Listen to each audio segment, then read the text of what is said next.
Neville Goddard Radio Lectures 1951. Number one, be what you wish, be what you believe. These are all, I believe, in July of 1951. They might not be in the exact order, but we are going to plow through them in this order. July 1951, a newspaper man related to me that our great scientist, Robert Millikan, once told him that he had set a goal for himself at an early age when he was still very poor and unproven in the great work he was to do in the future. Very curious, Robert Millikan has a high school just down the street here. Literally, I could get there in a couple miles. That's fascinating. I know what he's going to get into here, but it really is interesting. What a great example of a great person, and his high school's just down the road. He condensed his dream of greatness and security into a simple statement, which statement implied that his dream of greatness and security was already realized. Then he repeated the statement over and over again to himself until the idea of greatness and security filled his mind and crowded all other ideas out of his consciousness. Repeating that sentence, very, very, very important. He repeated the statement over and over again to himself until the idea of greatness and security filled his mind and crowded all other ideas out of his consciousness. Just remember that very, very important point. That's the key. These may not have been the words of Dr. Millikan, but they are those given to me, and I quote, "I have a lavish, steady, dependable income, consistent with integrity and mutual benefit. As I have said repeatedly, everything depends upon our attitude towards ourselves." And if you listen to the lecture, and I forget the name of it right now, but there is a lecture where Neville describes what Dr. Millikan did, literally when it was in a room, and I don't know if it was 13 hours. He just said it, he just convinced himself thoroughly of the idea over and over and over again. It was 13 hours or 16 hours or a couple days at that length, I forget, but it was a profound amount of time where he just literally repeated that mantra over and over again until all other ideas were out of his consciousness, but that one was the only one in his consciousness. He went on to do some amazing things in electrical engineering, if I'm not mistaken. As I have said repeatedly, everything depends upon our attitude toward ourselves. That which we will not affirm as true of ourselves cannot develop in our life. Dr. Millikan wrote his dream of greatness and security in the first person present tense. He did not say, "I will be great, I will be secure," for that would have implied that he was not great and secure. Instead, he made his future dream a present fact. "I have," said he, "a lavish, steady, dependable income, consistent with integrity and mutual benefit." The future dream must become a present fact in the mind of him who seeks to realize it.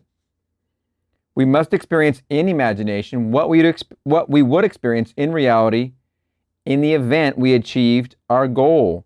For the soul imagining itself into a situation takes on the results of that imaginary act.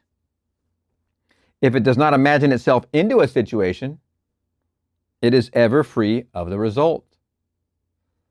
Excuse me.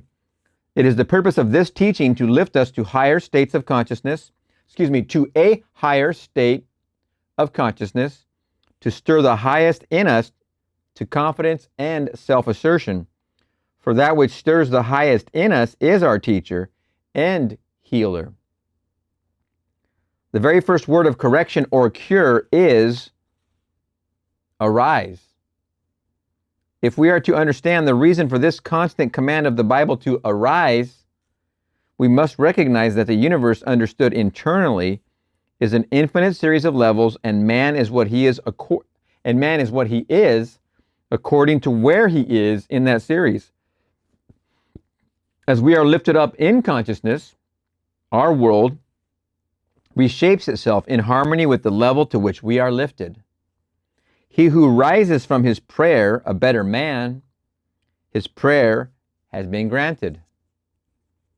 To change the present state, we, like Dr. Millikan, must rise to a higher level of consciousness. This rise is accomplished by affirming that we are already that which we want to be, by assuming the feeling of the wish fulfilled. The drama of life is a psychological one which we bring to pass by our attitudes rather than by our acts. There is no escape from our present predicament except by a radical psychological transformation. Everything depends upon our attitude towards ourselves. That which we will not affirm as true of ourselves will not develop in our lives. We hear much of the humble man, the meek man, but what is meant by a meek man? He is not poor and groveling, the proverbial doormat, as he is generally conceived to be. Men who make themselves as worms in their own sight have lost the vision of that life, into the likeness of which it is the true purpose of the Spirit to transform this life. Men should take their measurements not from life as they see it, but from men like Dr. Millikan, who, while poor and unproven, dared to assume, I have a lavish, steady, dependable income, consistent with integrity and mutual benefit. Such men are the meek of the Gospels, the men who inherit the earth. Any concept of self less than the best robs us of the earth. Any concept of self less than the best robs us of the earth. The promise is, blessed are the meek, for they shall inherit the earth. In the original text, the word translated as meek is the opposite of the words resentful, angry. It has the meaning of becoming tamed, as a wild animal is tamed. After the mind is tamed, it may be likened to a vine, of which it may be said, behold this vine, I found it a wild tree whose wanton strength had swollen into irregular twigs. But I pruned the plant, and it grew temperate in its vain expense of useless leaves, and nodded, as you see, into these clean, full clusters to repay the hand that wisely wounded it. A meek man is a self-disciplined man. He is so disciplined, he sees only the finest. He thinks only the best. It takes a minute of your effort to just be that. He is so disciplined, he sees only the finest. He thinks only the best. Think on things of good rapport. That's all you have to do to define that sentence. He is one who fulfills the suggestion, brethren, whatsoever things are true, whatsoever things are honest, whatsoever things are just, whatsoever things are pure, whatsoever things are lovely, whatsoever things are of good rapport, if there be any virtue and if there be any praise, think on these things. That's again me jumping the gun as usual. Who cares? Let's hear it as many times as necessary. Excuse me. We rise to a higher level of consciousness, not because we have curbed our passions, but because we have cultivated our virtues. In truth, a meek man is a man in complete control of his moods, and his moods are the highest, for he knows he must keep a high mood if he would walk with the highest. It is my belief that all men can, like Dr. Millikan, change the course of their lives. I believe that Dr. Millikan's technique of making his desire a present fact to himself is of great importance to any seeker of the truth. It is also his high purpose to be of mutual benefit. That is inevitably the goal of us all. It is much easier to imagine the good of all men to be purely selfish in our imagining.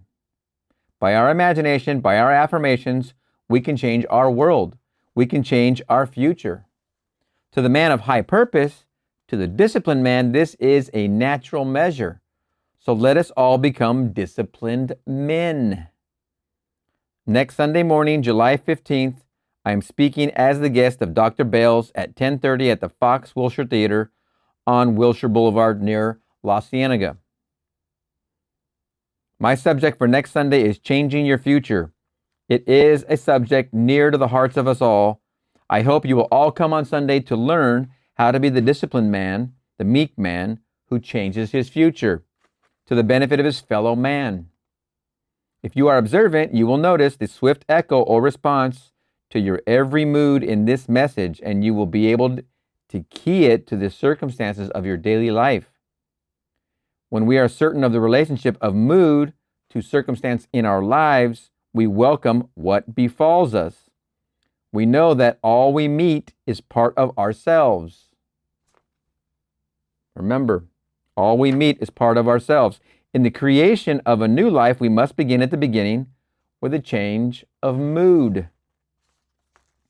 Every high mood of man is the opening of the door to a higher level for him. Let us mold our lives about a high mood or a community of high moods, individuals as well as communities. Grow spiritually in proportion as they rise to a higher ideal. If their ideal is lowered, they sink to its depths. If their ideal is exhausted, they are elevated to heights unimagined. Unimagined. We must keep the high mood if we would walk with the highest. The heights also were meant for habitation. All forms of the creative imagination imply elements of feeling. Feeling is the ferment without which no creation is possible. There is nothing wrong with our desire to transcend our present state. There would be no progress in this world were it not for man's dissatisfaction with himself. It is natural for us to seek a more beautiful personal life. It is right that we wish for greater understanding, greater health, greater security. Nothing wrong with it. It is right that we wish for greater understanding, greater health, greater security. It is stated in the 16th chapter of the Gospel of St. John, "Heretofore have ye asked for nothing in my name. Ask, and ye shall receive, that your joy may be full." A spiritual revival is needed for mankind. But by spiritual revival, I mean a true religious attitude, one in which each individual himself accepts the challenge of embodying a new and higher value of himself, as Dr. Millikan did. A nation can exhibit no greater wisdom in the mass than it generates in its units. For this reason, I've always preached self-help, knowing that if we strive passionately after this kind of self-help, that is, to embody a new and higher concept of ourselves, then all other kinds of help will be at our service. The ideal we serve and hope to achieve is ready for a new incarnation, but unless we offer it human parentage, it is incapable of birth. We must affirm that we are already that which we hope to be and live as though we were, knowing, like Dr. Millikan, that our assumption, though false to the outer world, if persisted in, will harden into fact. The perfect man judges not after appearances. He judges righteously. He sees himself and others as he desires himself and them to be. He hears what he wants to hear. He sees and hears only the good. He knows the truth, and the truth sets him free and leads him to good. The truth shall set all mankind free. This is our spiritual revival. Character is largely the result of the direction, and persistence of voluntary action. Voluntary attention. Think truly, and thy thoughts shall the world's famine feed. Speak truly, that's think truly, and thy thoughts shall the world's famine feed. Speak truly, and each word of thine shall be a fruitful seed. Live truly, and thy life shall be a great and noble creed. End of radio lecture. Oh my, Neville kicking it down in July of 1951. And you can tell that was July 8th, approximately, considering he was talking about the following Sunday to be the 15th. Interesting stuff. Very, very nice. I love it. Can you imagine turning your radio dial, tuning into, what was this again? KECA Los Angeles, and hearing Neville Goddard? Or maybe your grandparents did, or your great-grandparents. I don't know where you are in this family tree of life. All right, that was it for this one. We're going to see you in the next one. Neville Goddard Radio Lectures number 2, By Imagination We Become. July 1951. Radio Talk Station KECA Los Angeles. Neville Goddard. How many times have we heard someone say, oh, it's only his imagination? Only his imagination. Man's imagination is the man himself. No man has too little imagination, but few men have disciplined their imagination. Imagination is itself indestructible. Therein lies the horror of its misuse. Oh boy. Daily we pass some stranger on the street and observe him muttering to himself, carrying on an imaginary argument with one not present. He is arguing with vehemence, with fear, or with hatred, not realizing that he is setting in motion by his imagination an unpleasant event which he will presently encounter. We've all seen it. If you drive a car, you've definitely seen it. He's talking about walking down the road here. The world as imagination sees it is the real world. Not facts, but figments of the imagination shape our daily lives. It is the exact and literal minded who live. It is the exact and literal minded who live in a fictitious world. Only imagination can restore the Eden from which experience has driven us out. Imagination is the sense by which we perceived the above, the power by which we resolve vision into being. Every stage of man's progress is made by the exercise of the imagination. It is only because men do not perfectly imagine and believe that their results are sometimes uncertain when they might always be perfectly certain. Determined imagination is the beginning of all successful operation. The imagination alone is the means of fulfilling the intention. The man who, at will, can call up whatever image he pleases is, by virtue of the power of his imagination, least of all subject to caprice. The solitary or captive can, by intensity of imagination and feeling, affect myriads so that he can act through many men and speak through many voices. We should never be certain, wrote William Butler Yeats in his Ideas of Good and Evil, that it was not some woman treading in the winepress who began that subtle change in men's minds, or that the passion did not begin in the mind of some shepherd boy, lighting up his eyes for a moment before it ran upon its way. Let me tell you the story of a dear friend of mine, at the time the costume designer of the music hall in New York. She told me one day of her difficulty in working with one of the producers who invariably criticized and rejected her best work unjustly. This is Neville Goddard's wife. That he was often rude and seemed deliberately unfair to her. Upon hearing her story, I reminded her, as I am reminding you, that men can only echo to us that which we whisper to them in secret. I had no doubt but that she silently argued with the producer, not in the flesh, but in quiet moments to herself. She confessed that she did just that each morning as she walked to work. I asked her to change her attitude toward him, to assume that he was congratulating her on her fine designs, and she in turn was thanking him for his praise and kindness. Just Change what you're thinking. This young designer took my advice, and as she walked to the theater, she imagined a perfect relationship of the producer praising her work and she, in turn, responding with gratitude for his appreciation. Then she did morning after morning, and in a very short while she discovered for herself that her own attitude determined the scenery of her existence. The behavior of the producer completely reversed itself. He became the most pleasant professional employer she had encountered. His behavior merely echoed the changes that she had whispered within herself. What she did was by the power of imagination. Her fantasy led his, and she herself dictated to him the discourse they eventually had together at the time she was seemingly walking alone. Let us set ourselves here and now a daily exercise of controlling and disciplining our imagination. What finer beginning than to imagine better than the best we know for a friend?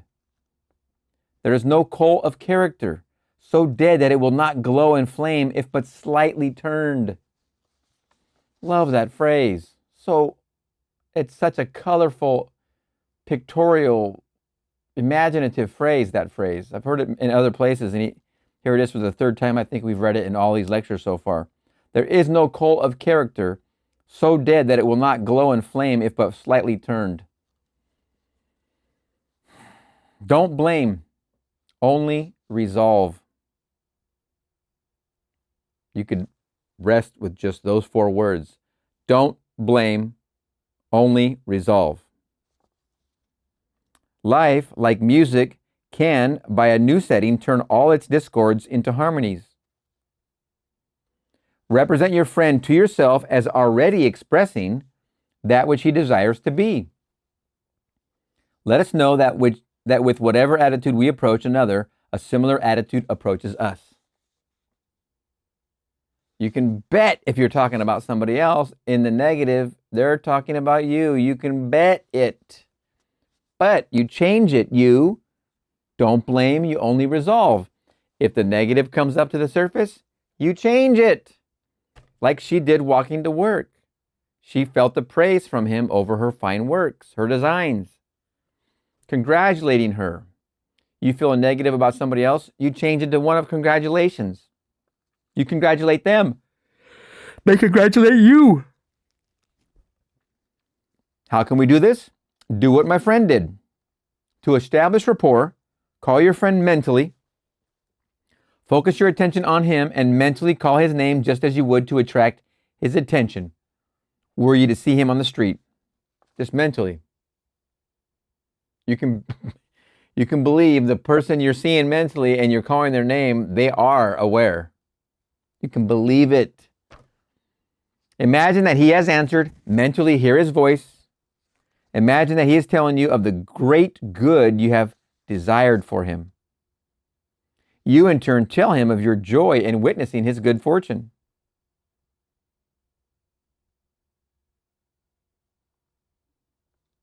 Having mentally heard that which you wanted to hear, having thrilled to the news heard, go about your daily task. Your imagined conversation must awaken what is affirmed. The acceptance of the end wills the means. And the wisest reflection could not devise more effective means than those which are willed by the acceptance of the end. However, your conversation with your friend must be in a manner which does not express the slightest doubt as to the truth of what you imagine that you hear and say. If you do not control your imagination, you will find that you are hearing and saying all that you formerly heard and said. If you do not control your imagination, you will find that you are hearing and saying all that you formerly heard and said. We are creatures of habit. And habit, though not law, acts like the most compelling law in the world. With this knowledge of the power of imagination, be as the disciplined man and transform your world by imagining and feeling only what is lovely and of good report. How hard is that to do? The beautiful idea you awaken in yourself shall not fail to arouse its affinity in others. Do not wait 4 months to the harvest. Today is the day to practice the control and discipline of your imagination. Man is only limited by weakness of attention and poverty of imagination. The great secret is a controlled imagination and a well-sustained attention, firmly and repeatedly focused on the object to be accomplished. Now is the acceptable time to give beauty for ashes, joy for mourning, praise for the spirit of heaviness, that they might be called trees of righteousness, the planting of the Lord, that he might be glorified. Now is the time to control our imagination and attention. By control, I do not mean restraint by willpower, but rather, by control, I do not mean restraint by willpower, but rather cultivation through love and compassion. With so much of the world in discord, we cannot possibly emphasize too strongly the power of imaginative love. Imaginative love, that is my subject next Sunday morning when I shall speak for Dr. Bells while he is on his holiday. The services will be held, as always, at the Fox Wilshire Theater on Wilshire Boulevard near La Cienega at 10:30. This might be a second lecture in the same day of the previous one because it sounds like it's again the 8th of July again, considering he's announcing that next week.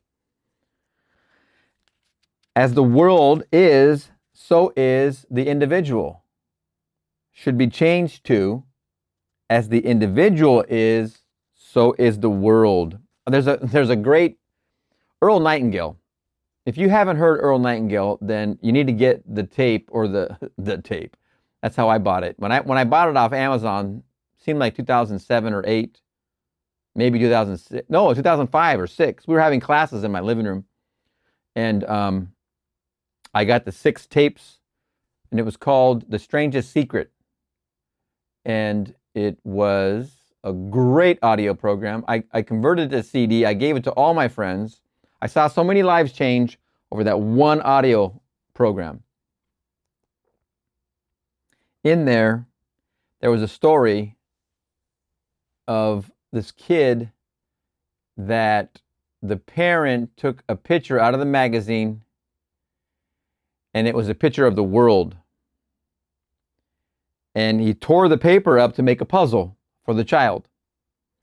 And he gave the child the puzzle to put together, and was very, very surprised to see that the child accomplished the puzzle. I think he taped it together. And I think it was the father who asked the child, how did you do this?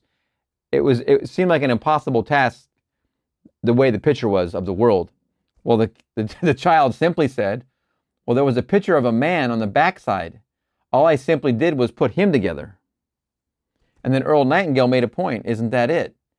Once you put the man together, the world comes together. Such a wonderful perspective. And Earl Nightingale is a very, very amazing orator. He has the #1 selling spoken word record ever. And I think it was The Strangest Secret. As I said before, he used to shop at a bookstore that I used to spend many hours of my life in, called Acres of Books on Long Beach Boulevard. They've since recently torn it down and put up a megaplex of living quarters. It was this amazing bookstore, and Neville Goddard also spoke of shopping in Acres of Books on Long Beach Boulevard. I think it's right off of 3rd, as a matter of fact, or Broadway. It's between Broadway and 3rd. Used to be. Neville Goddard mentioned a couple different books to get there and see a certain person who was, in Neville Goddard's time, the guy was already in his 80s or 90s and didn't know if you could find him still. Neville mentioned him. Earl Nightingale mentioned going to the Long Beach Public Library for the first time and trying to find books on success, and they had none. And he was like, why? Why don't you have books on success? But Earl Nightingale also, I believe, mentioned Acres of Books, but Acres of Books was there a long time. I'm sure Earl went in there. I don't remember if he mentioned that bookstore. I thought he did. I think I might be crossing wires with the Long Beach Public Library, which was a block or two away. So I'm sure Earl was in there. I've spent a lot of hours in that bookstore, and I am here to tell you, the back section, there was a building behind the front building that was just the hip books. They called them hip books. They were small paperback books. They went in your hip pocket. There was a back building behind Acres of Books that was another building that was literally just fiction. I pried this door open one time. Me and a friend of mine went back there, and it was unimaginable how many books of fiction were back there, and they were all small hip books. It was a huge warehouse full of just those. And at that time I walked into that room, I would think it was approximately 1995-ish when I walked in that back building. I could not believe it. Anyway, excuse the, excuse that. Here we go. As the world is, so is the individual. Should be changed to, as the individual is, so is the world. And I hope to be able to bring to each of you present the true meanings of the words Zechariah. Speak ye every man the truth of his neighbor. Speak ye every man the truth to his neighbor, and let none of you imagine evil in your hearts against his neighbor. What a wonderful challenge to you and me. As a man thinketh in his heart, so is he. As a man imagines, so is he. Hold fast to love in your imagination. By creating an ideal within your mental sphere, you can approximate yourself to the ideal image till you become one and the same with it, thereby transforming yourself into it, or rather absorbing its qualities into the very core of your being. Never lose sight of the power that is within you. Imaginative love lifts the invisible into sight and gives us water in the desert. It builds for the soul its only fit abiding place.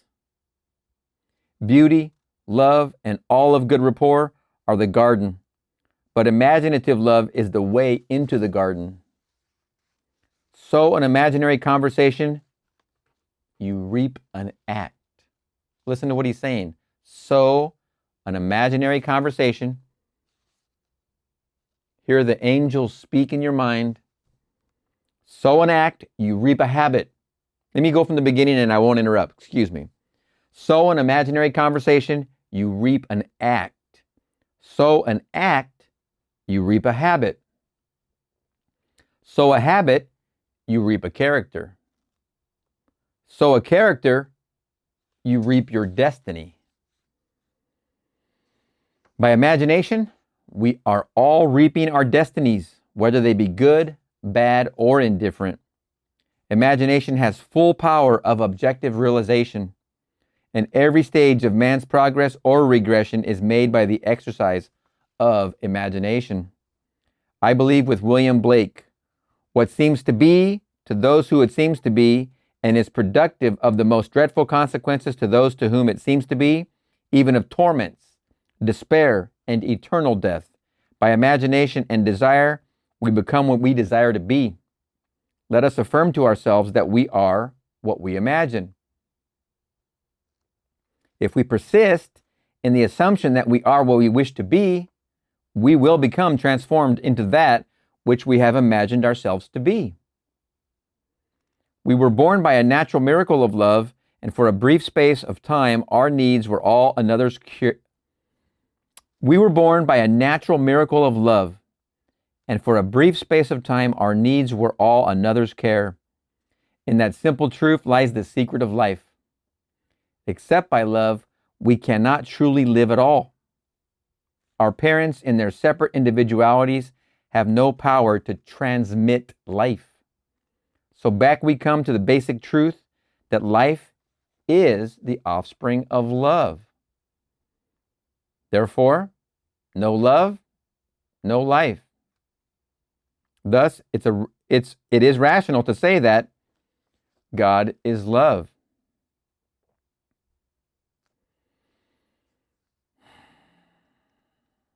Love is our birthright. Love is the fundamental necessity of our life. Do not go seeking for that which you are. Those who go seeking for love only make manifest their own lovelessness, and the loveless never find love. Only the loving find love, and they never have to seek for it.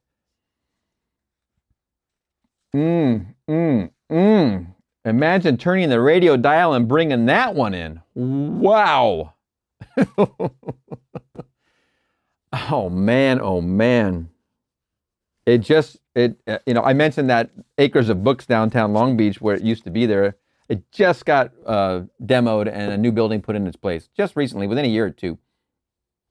And the Earl Nightingale material, again, just to close with that Strangest Secret is a very good tape set or CD set or audio, whatever you get. They used to have audio stores or CD rental stores, audiobook stores. I used to love those stores. I used to go in there and rent a whole set, like 6 CDs, 12 CDs, whatever. Put them in your car, listen to them while you drove. Wonderful stuff. Now you can just stream it. Much more convenient. All right, we're going to see you in the next one. Neville Goddard Radio Lectures, number 3, 1951, Answered Prayer. Station KECA, Los Angeles. Have you ever had a prayer answered? What wouldn't men give just to feel certain that when they pray, something definite would happen? For this reason, I would like to take a little time to see why it is that some prayers are answered and some apparently fall on dry ground. When ye pray, believe that ye receive, and ye shall receive. Believe that ye receive is the condition imposed upon man. Unless we believe that we receive, our prayer will not be answered. A prayer granted implies that something is done in consequence of the prayer which otherwise would not have been done. Therefore, the one who prays is the spring of action, the directing mind, and the one who grants the prayer. Such responsibility man refuses to assume. For responsibility, it seems, is mankind's invisible nightmare. Oh boy. The whole natural world is built on law. Yet between prayer and its answer, we see no such relation. We feel that God may answer or ignore our prayer, but we feel that God may answer or ignore our prayer, that our prayer may hit the mark or may miss it. The mind is still unwilling to admit that God subjects himself to his own laws. How many people believe that there is between prayer and its answer a relation of cause and effect? Let us take a look at the means employed to heal the 10 lepers as related in the 17th chapter of the Gospel of St. Luke. The thing that strikes us in this story is the method that was used to raise their faith to the needful intensity. We are told that the 10 lepers appealed to Jesus to have mercy on them, that is, to heal them. Jesus ordered them to go and show themselves to the priests, and as they went, they were cleansed. The Mosaic law demanded that when a leper recovered from his disease, he must show himself to the priest to obtain a certificate of restored health. Jesus imposed a test upon the lepers' faith and supplied a means by which their faith could be raised to its full potency. If the lepers refused to go, they had no faith, and therefore could not be healed. But if they obeyed him, the full realization of what their journey implied would break upon their minds as they went, and this dynamic thought would heal them. So we read, as they went, they were cleansed. You, no doubt, often have heard the words of that inspiring old hymn, "Oh, what peace we often forfeit. Oh, what needless pain we bear, all because we do not carry everything to God in prayer." I myself came to this conviction through experience, being led to brood upon the nature of prayer. I believe in the practice and philosophy of what men call prayer, but not everything that receives that name is really prayer. Prayer is the elevation of the mind to that which we seek. Prayer is the elevation of the mind to that which we seek. The very first word of correction is always arise. Always lift the mind to that which we seek. This is easily done by assuming the feeling of the wish fulfilled. How would you feel if your prayer were answered? Well, assume that feeling until you experience in imagination what you would experience in reality if your prayer were answered. Prayer means getting into action mentally. It means holding the attention upon the idea of the wish fulfilled until it fills the mind and crowds out all other ideas out of the consciousness. This statement that prayer means getting, this is, again, Robert Millikan, this is exactly what he did. I am, etc. That was just the lecture before this one. This statement that prayer means getting into action mentally and holding the attention upon the idea of the wish fulfilled until it fills the mind and crowds out all other ideas out of the consciousness does not mean that prayer is a mental effort, an act of will. On the contrary, prayer is to be contrasted with an act of will. Prayer is a surrender. It means abandoning oneself to the feeling of the wish fulfilled. If prayer brings no response, there is something wrong with the prayer, and the fault lies generally in too much effort. Serious confusion arises insofar as men identify the state of prayer with an act of will, instead of contrasting it with an act of will. The sovereign rule is to make no effort. And if this is observed, you will intuitively fall into the right attitude. Creativeness is not an act of will, but a deeper receptiveness, a keener susceptibility. The acceptance of the end, the acceptance of the answered prayer, finds the means for its realization. Fill yourself into the state of the answered prayer until the state fills the mind and crowds all other states out of your consciousness. Repeating this very, very important sentence. The acceptance of the end, the acceptance of the answered prayer finds the means for its realization. Next sentence. Fill yourself into the state of the answered prayer until the state fills the mind and crowds out all other states out of your consciousness. What we must work for is not the development of the will, but the education of the imagination and the steadying of attention. That's all the work there is right there. Education of the imagination and the steadying of attention. That's as far as work is concerned. Prayer succeeds by avoiding conflict. Prayer is, above all things, easy. Its greatest enemy is effort. The mighty surrenders itself fully only to that which is most gentle. The wealth of heaven may not be seized by a strong will, but surrenders itself, a free gift to the God-spent moment. Along the lines of least resistance travel spiritual as well as physical forces. What's more powerful, spiritual or physical forces? One makes the other. Ding, ding, ding. You answered correct.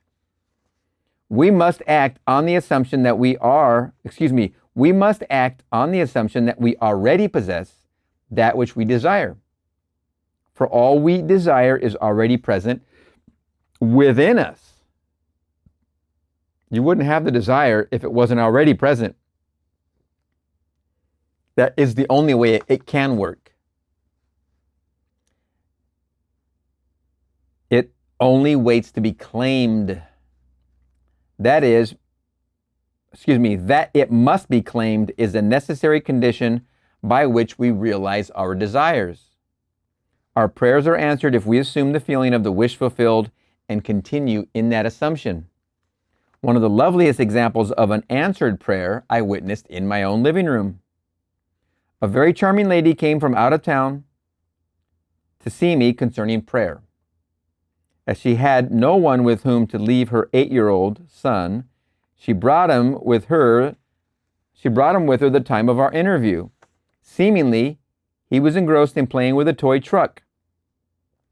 But at the end of the interview with his mother, he said, "Mr. Neville, I know how to pray now. I know what I want, a collie puppy.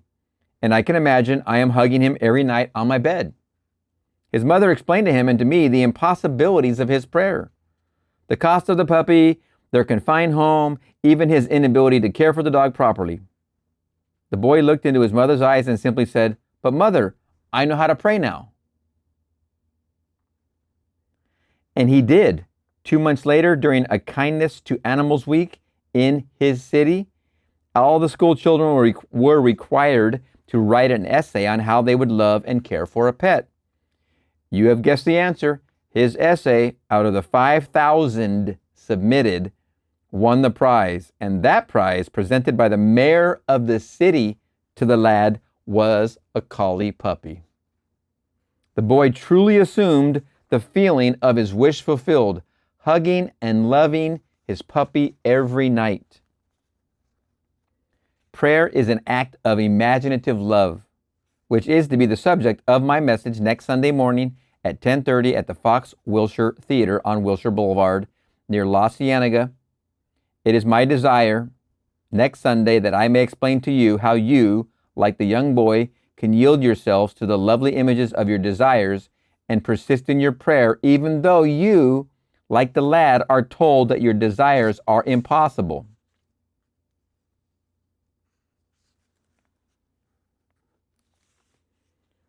The necessity of persistence in prayer is shown us in the Bible.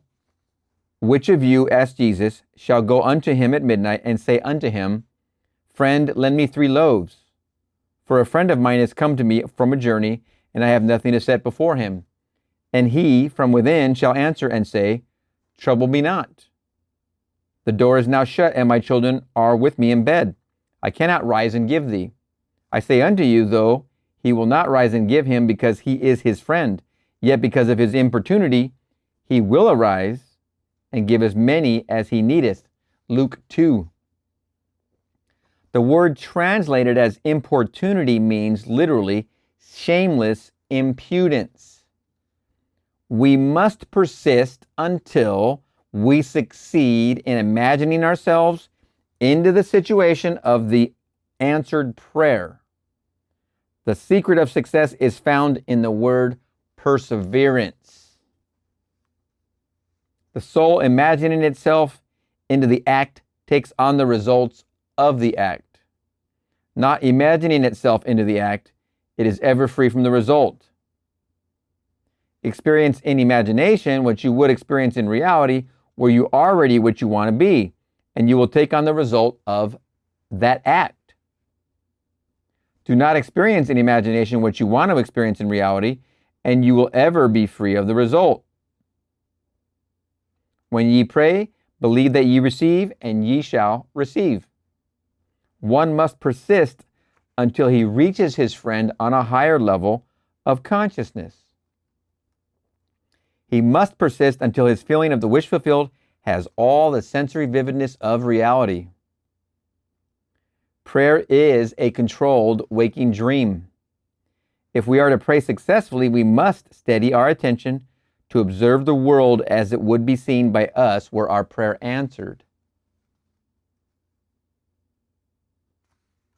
Steadying attention makes no call upon any special faculty, but it does demand control of imagination. We must extend our senses Observe our changed relationship to our world and trust this observation. The new world is not here to grasp, but to sense, to touch. The best way to observe it is to be intensely aware of it. In other words, we can, by listening as though we heard and by looking as though we saw, actually hear voices and see scenes from within ourselves that are otherwise not audible or visible. With our attention focused on the state desired, the outer world crumbles, and then the world, like music, by a new setting, turns all its discords into harmonies. Life is not a struggle, but a surrender. There's a lot in that sentence. Life is not a struggle, but a surrender. Our prayers are answered by the powers we invoke, not by those we exert. So long as the eyes take notice, the soul is blind. For the world that moves us is the one we imagine, not the world round about us. We must yield our whole being to the feeling of being the noble one we want to be. If anything is kept back, the prayer is vain. We often are deprived of our high goal by our effort to possess it. We are called upon to act on the assumption that we already are the man we would be. If we do this without effort, experiencing in imagination what we would experience in the flesh, had we realized our goal, we shall find what we do indeed possess it. We shall find that we do indeed possess it. The healing touch is in our attitude. We need change nothing but our attitude towards it. Assume a virtue if you have it not. Assume the feeling of your wish fulfilled. Pray for my soul. More things are wrought by prayer than this world dreams of. End of lecture. What another goodie. That was amazing. Number 3, answered prayer. Wow. Again, that's incredible that he got some radio time and that we even have the transcripts for these handful of lectures. I'm very happy to find these and go through them. 1951 even. So we're going to see you in the next one. Neville Goddard, Radio Lectures number 4, Meditation. 1951, Radio Talk, station KECA in Los Angeles. Approximately July. Many people tell me they cannot meditate. This seems to me a bit like saying they cannot play the piano after one attempt. Meditation, as in every art or expression, requires constant practice for perfect results. A truly great pianist, for instance, would feel he could not play his best if he missed one day of practice. If he missed a week or a month of practice, he would know that even his most uninitiated audience would recognize his defects. So it is with meditation. If we practice daily with joy in this daily habit, we perfect it as an art. I find that those who complain of the difficulty in meditation do not make it a daily practice, but rather wait until something pressing appears in their world, and then, through an act of will, try to fix their attention on the desired state. But they do not know that meditation is the education of the will. For when will and imagination are in conflict, imagination invariably wins. When will and imagination are in conflict, imagination invariably wins. The dictionaries define meditation as fixing one's attention upon, as planning in the mind, as devising and looking forward, engaging in continuous and contemplative thought. A lot of nonsense has been written about meditation. Most books on the subject get the reader nowhere, for they do not explain the process of meditation. All that meditation amounts to is a controlled imagination and a well-sustained attention. Simply hold the attention on a certain idea until it fills the mind and crowds all other ideas out of consciousness. The power of attention shows itself the sure guarantee of an inner force. We must concentrate on the idea to be realized without permitting any distraction. This is the great secret of action. Should the attention wander, bring it back to the idea you wish to realize and do so again and again until the attention becomes immobilized and undergoes an effortless fixation upon the idea presented to it. The idea must hold the attention, must fascinate it, so to speak. All meditation ends at least with the thinker, and he finds he is what he himself has conceived.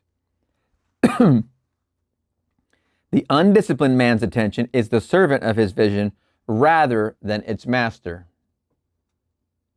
It is captured by the pressing rather than by the important. In the act of meditation, as in the act of adoration, silence is our highest praise. Let us keep our silent sanctuaries, for in them the eternal perspectives are preserved. Day by day, week by week, year by year, at times where none through love or lesser intentions were allowed to interfere, I set myself to attain mastery over my attention and imagination. I sought out ways to make more securely my own those magical lights that dawned and faded within me. I wished to evoke them at will and to be the master of my vision. I would strive to hold my attention on the activities of the day in unwavering concentration, so that not for one moment would the concentration slacken. This is an exercise, a training for higher adventures of the soul. It is no light labor. The plowman's labor working in the fields is easier by far. Think about that. What does it take? You go in the closet and you close the door. Are you ever trained to do this? Do you ever remember in school? I mean, don't get me wrong, elementary, we did take naps. I do remember being told to take a nap. I remember that. Great time taking a nap because you're out there on recess going crazy and berserk and full of energy and expending it, and then you come in for a nap, especially on those hot days. But it is an exercise, a training for higher adventures of the soul. It is no light labor. The plowman's labor working in the fields is easier by far.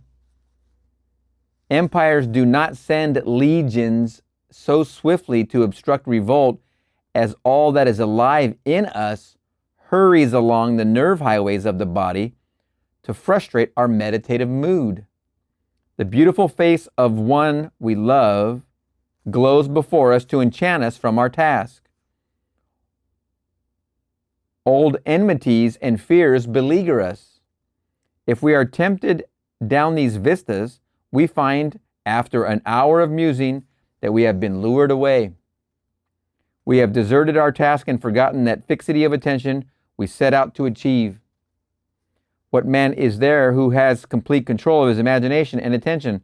What man is there that has complete control of his imagination and attention? This is obviously something that must be controlled. A controlled imagination and steadied attention, firmly and repeatedly focused on the idea to be realized, is the beginning of all magical operations. If he persists through weeks and months, sooner or later through meditation, he creates in himself a center of power. He will enter a path all may travel, but on which few do journey. It is a path within himself where the feet first falter in shadow and darkness, but which later is made brilliant by an inner light. There is no need for special gifts or genius. I was cracking a joke with somebody the other day. I think it was my wife. We were talking about, she's listening to, in her Spotify, she's listening to,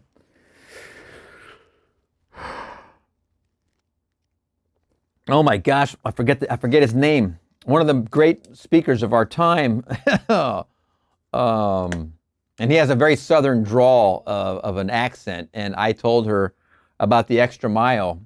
And I think, I don't know if I learned it from him or from Brian Tracy at one time, from the speaker, and I'll remember hopefully before we hang up here. But there is no, I think it was Brian Tracy, there is no traffic on the extra mile. The extra mile is very empty. Whenever you go the extra mile in whatever it is your task is, or your objective in learning something like this, going that extra mile and putting in that effort, there's no traffic. It's not busy out there. There's nobody else out there. And this was a very, very important paragraph. I'm going to repeat it. A controlled imagination and steadied attention, firmly and repeatedly focused on the idea to be realized, is the beginning of all magical operations. If he persists through weeks and months, sooner or later, through meditation, he creates in himself a center of power. He will enter a path all may travel, but on which few do journey. It is a path within himself where the feet falter in shadow and darkness, but which later is made brilliant by an inner light. There is no need for special gifts or genius. Everybody has the skill set. Just close the door to your closet in secret. That's where you pray. That's where you imagine. What a wonderful, wonderful, very short and quick radio lecture. Meditation, 1951. All right, we're going to see you in the next one. Neville Goddard Radio Lectures number 5, The Law of Assumption. July 1951, radio talk station KECA, Los Angeles, California, just down the road. The great mystic William Blake wrote almost 200 years ago, "What seems to be is to those who it seems to be, and is productive of the most dreadful consequences to those to whom it seems to be." Now, at first, this mystical gem seems a bit involved, or at best, to be a play on words. But it is nothing of the kind. Listen to it carefully. What seems to be is to those to whom it seems to be.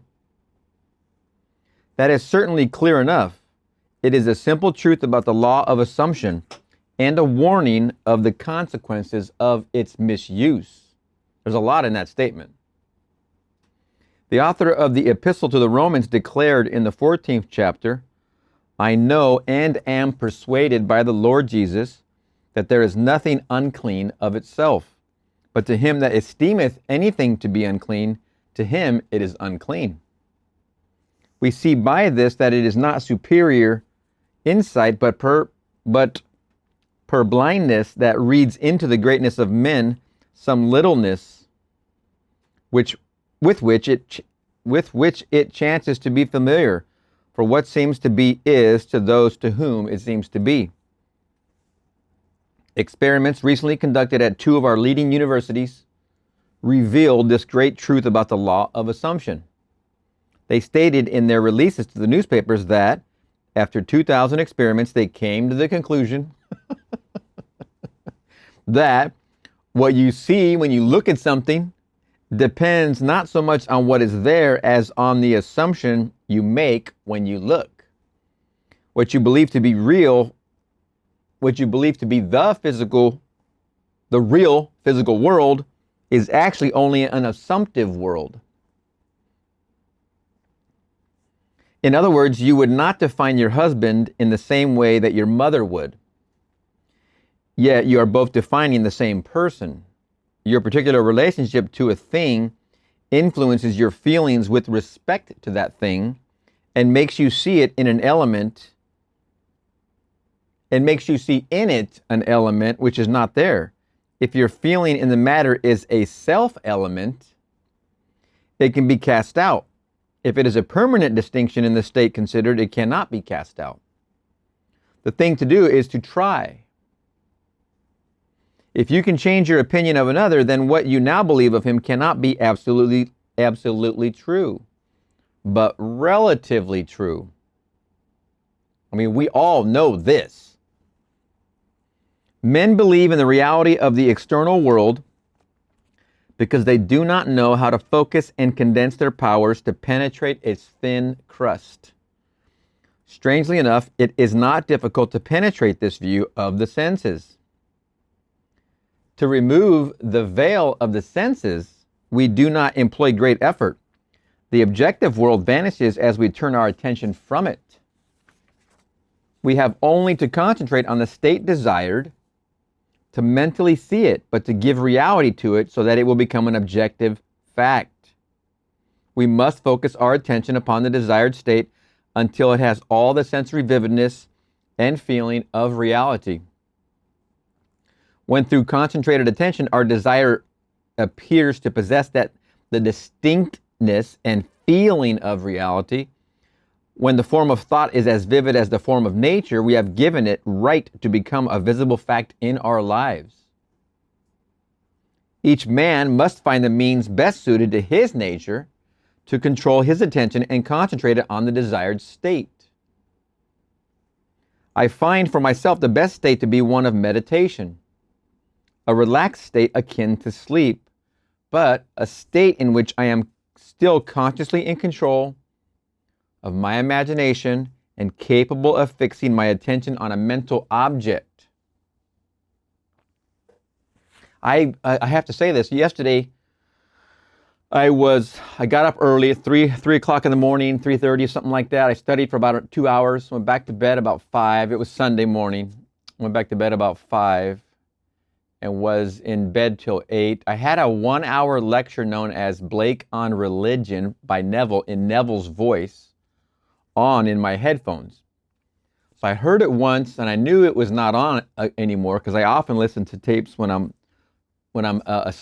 asleep. I listen to meditations or what are they called? Binaural beats. I listen to those, oftentimes without words, sometimes with affirmations. So this one, I went back to sleep and I had the Blake on Religion and I was listening to it. I was in and out of a state akin to sleep.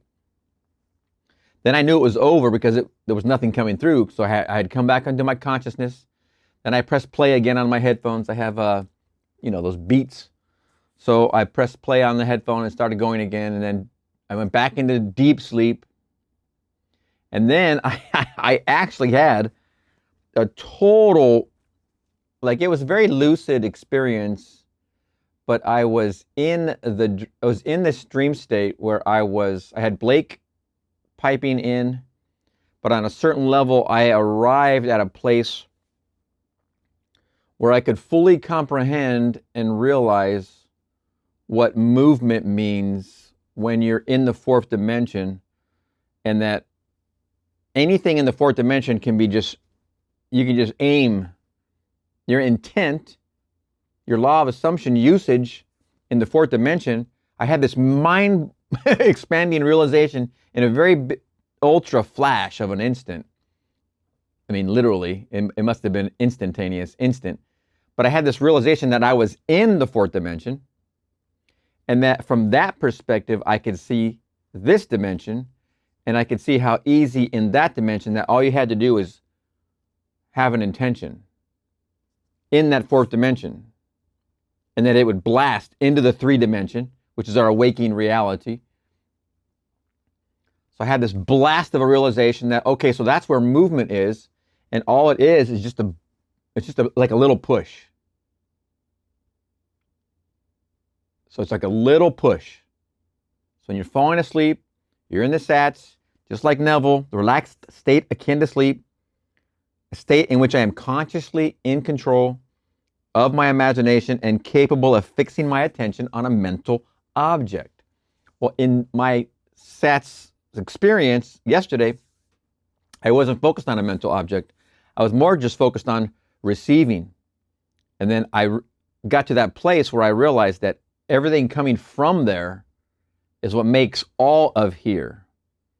I'm trying to put it into words that are comprehensible because it was a full comprehension and realization, but not necessarily in words per se, but of knowing and feeling.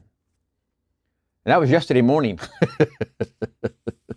So there it is recorded. I did not write it down, but recording it now is enough.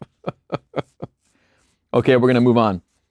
If it is difficult to control the direction of your attention while in this state akin to sleep, you may find gazing fixedly onto an object very helpful. Do not look at its surface, but rather into and beyond any plane object, such as a wall, a carpet, or any object which possesses depth. Arrange it to return as little reflection as possible. Imagine then that in this depth you are seeing and hearing what you want to see and hear, until your attention is exclusively occupied by the imagined state. At the end of your meditation, when you awake from your controlled waking dream, you feel as though you had returned from a great distance. The visible world which you had shut out returns to consciousness, and by its very presence informs you that you've been self-deceived into believing that the object of your contemplation was real. But if you remain faithful to your vision, this sustained mental attitude will give reality to your visions, and they will become visible, concrete facts in your world. Define your highest ideal and concentrate your attention upon this ideal until you identify yourself with it. Assume the feeling of being it. The feeling that would be yours were you now embodying it in your world. This assumption, though now denied by your senses, if persisted in, will become a fact in your world. Again, my experience yesterday morning was seeing that complete art. It's just a push. It's a slight push. The realization itself did not show that any effort was necessary. I just happened to be literally in the fourth dimension, looking from behind the push.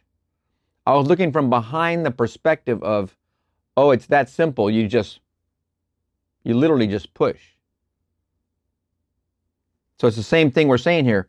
This assumption, though now denied by your senses, what's around you, if persisted in, that's the push, will become a fact in your world. You will know when you have succeeded in fixing the desired state in consciousness simply by looking mentally at the people you know. This is a very, very, very good point. When you look mentally at the people you know, well, let him say it first.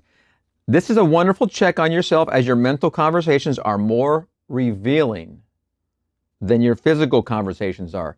Listen to that. Your mental conversations are more revealing than your physical conversations. If in your mental conversations with others, you talk with them as you formerly did, then you have not changed your concept of self. For all changes of concepts of self result in a changed relationship to the world. Remember, God, all that is, I am, right there. And here we are, self-concepts from Him. All of us. You're here trying to make this impression on your subconscious to then occupy this state here. This is your desired new reality. In this existing reality where you're not satisfied, you have a desire to improve your life, and you want to make that impression to then have this expression. This is your new expression. If you make the impression, you know it's done, because when you think of your friends and you have the same exact conversation, it's not done. But if that conversation is different, this is so easy to check. You just simply think of your friends. Just think of them.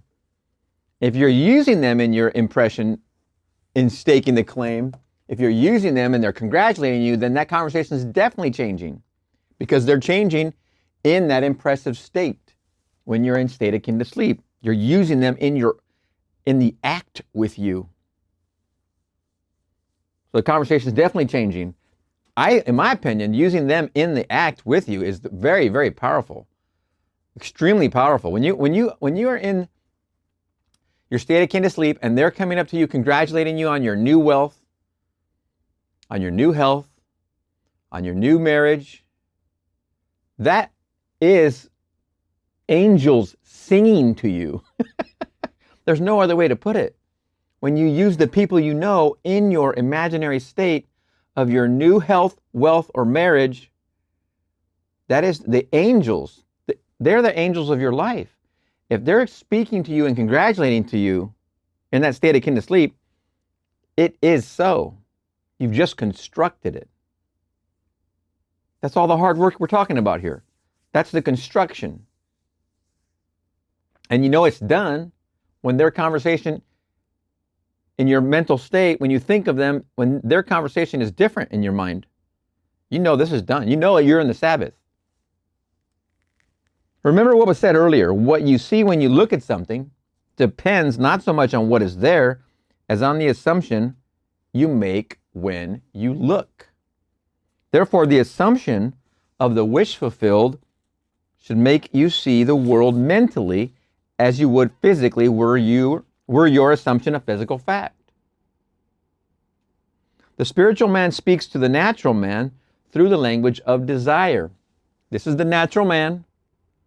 Spiritual man speaks to the natural man through the language of desire. Desire is built in you. It's never going to stop. It's never going away. Period. Desire is. It's not someday I'll have a desire. No, you always have a desire. If you have a pulse and a 98.6 approximately, you have a desire. Period. The key to progress in life and to the fulfillment of dreams lies in the ready obedience to the voice. Unhesitating obedience to its voice is an immediate assumption of the wish fulfilled.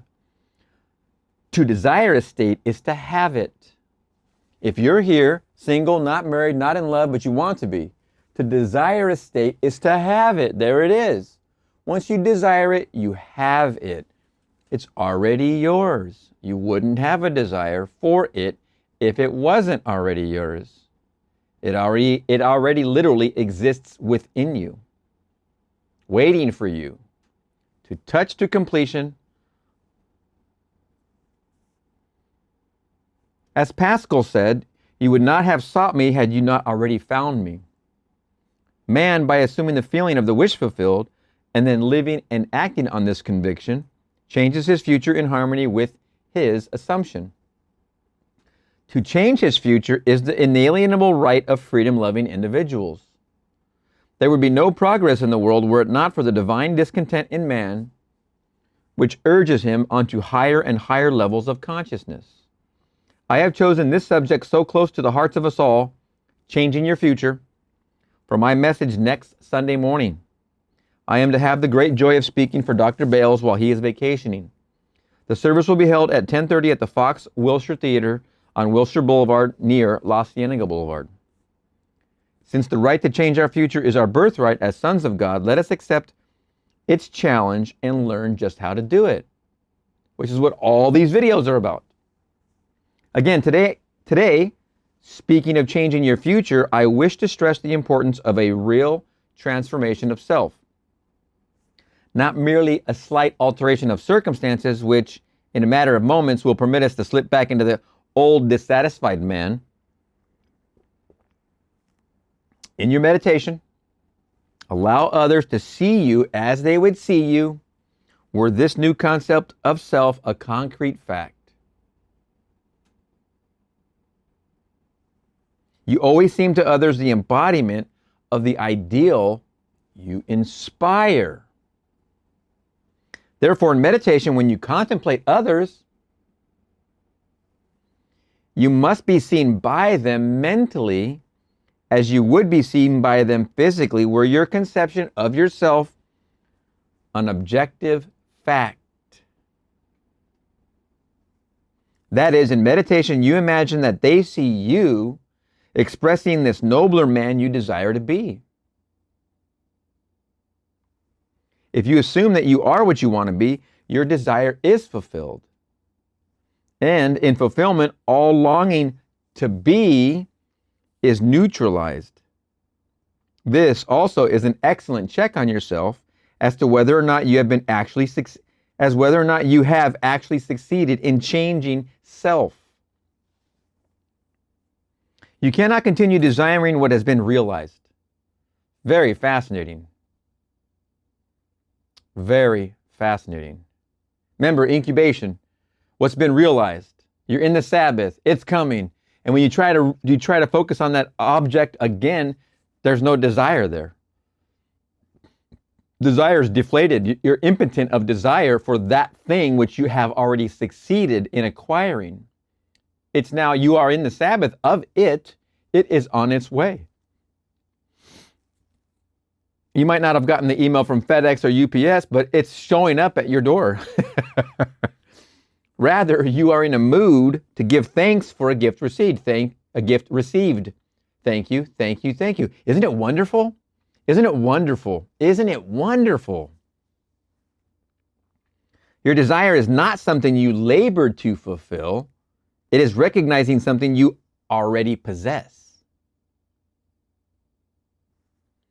It is assuming the feeling of being that which you desire to be. Believing and being are one. The conceiver and its conception are one.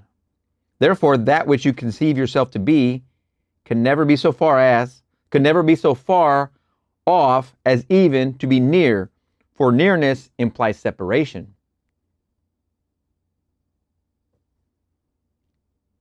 Remember, nearness implies separation. You are not separated from your desire, and you're not separated from its acquisition. Believing and being are one. The conceiver and its conception are one. Therefore, that which you conceive yourself to be can never be so far off as even to be near. For nearness implies separation. If thou canst believe, all things are possible to him that believeth. If thou canst believe, all things are possible to him that believeth. Faith is the substance of things hoped for, the evidence of things not yet seen. If you assume that you are that finer, nobler one you wish to be, you will see others as they are related to your high assumption. You will see others as they're related to your high assumption, the one you are, that you will be, formed by desire. When I say will be, I don't mean hope. I mean it's already arriving. The train's pulling in the station. All enlightened men wish for the good of others.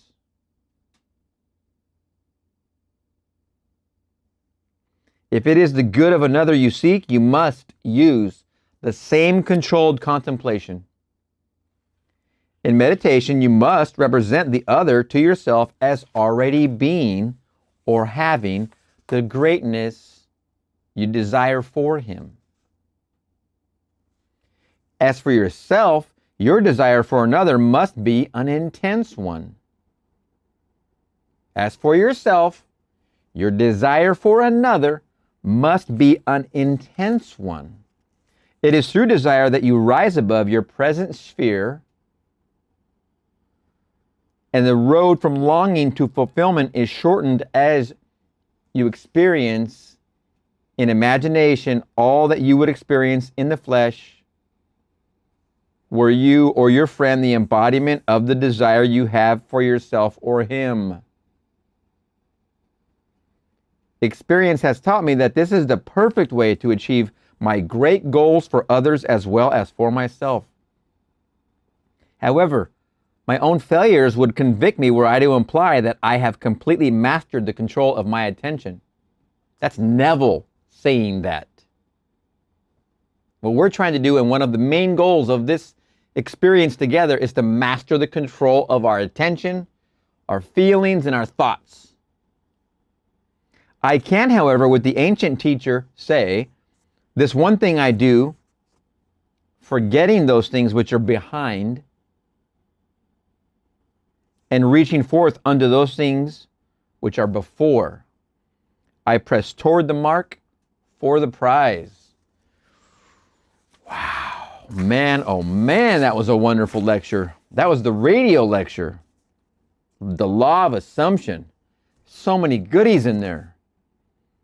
It must be an intense desire. That's my favorite piece. Where is it? In meditation, you must represent the other to yourself as already being or having the greatness you desire for him. As for yourself, your desire for another must be an intense one.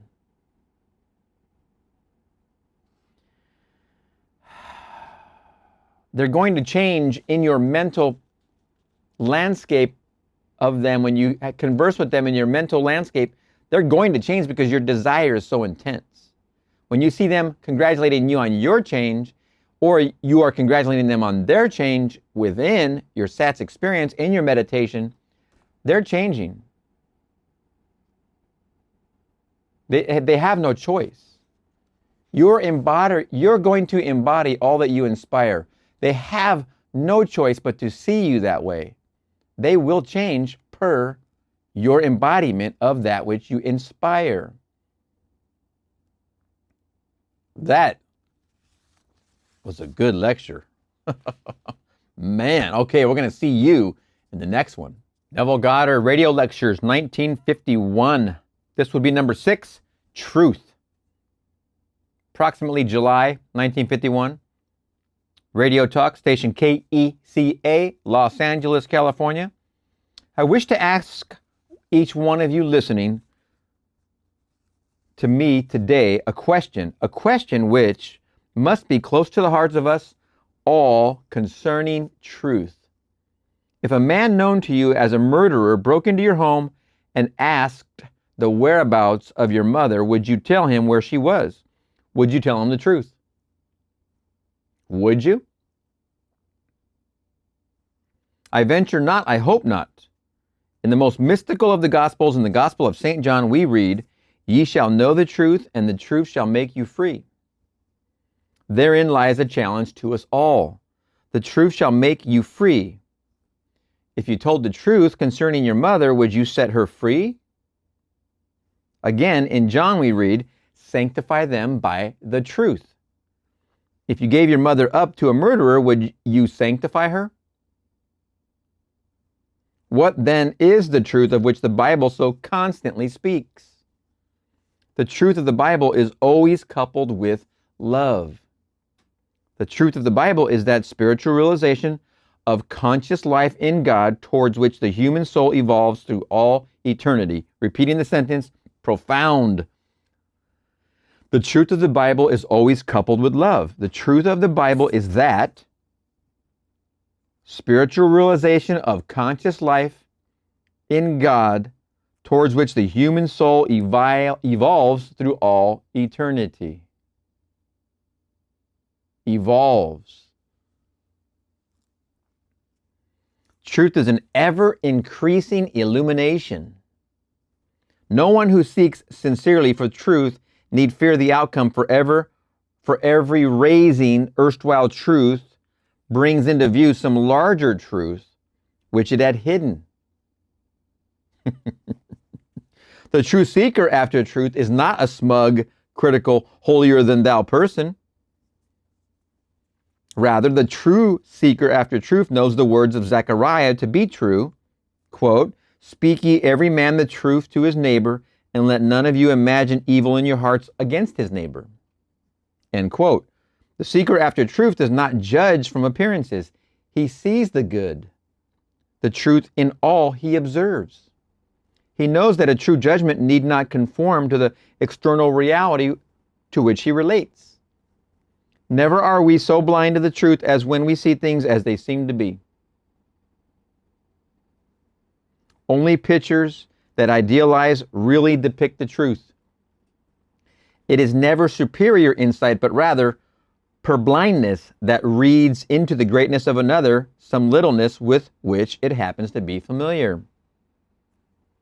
We all know at least one petty gossip who not only imagines evil against his neighbor, but also insists upon spreading that evil far and wide. His cruel accusations are always accompanied by the statement, "It's a fact," or "I know it's the truth." How far from the truth he is, even if it were the truth as he knows the truth, it's better not to voice it, for a truth told with bad intent beats all the lies you can invent. Never heard that one before.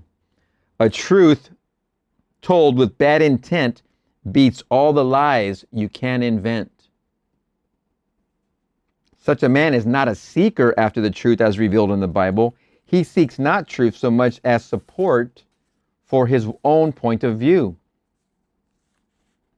By his prejudices, he opens a door by which his enemies enter and make their own the secret places of his heart.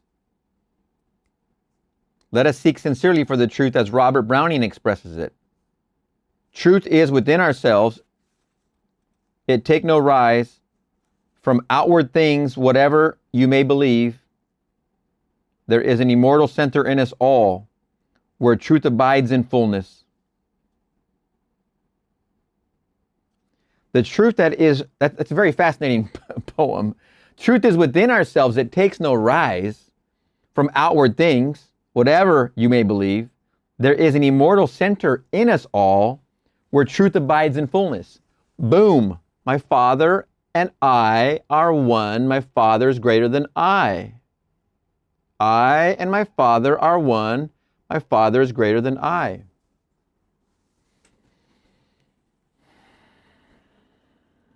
There is an immortal center in us all where truth abides in fullness. The truth that is within us is governed by imaginative love. Knowing this great truth, we can no longer imagine evil against any neighbor. Very, very true. Period. Exclamation point. Full stop. End of quotes. Underline. Bold. All caps. We will imagine the best of our neighbor. Let me repeat this little tiny paragraph. It's beautiful. The truth that is within us is governed by imaginative love. Knowing this great truth, we can no longer imagine evil against any neighbor. We will imagine the best of our neighbor.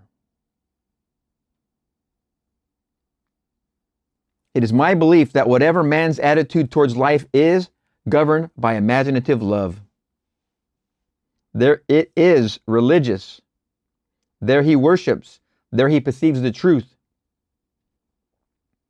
I am going to speak on this subject next Sunday morning when my title will be Imaginative Love.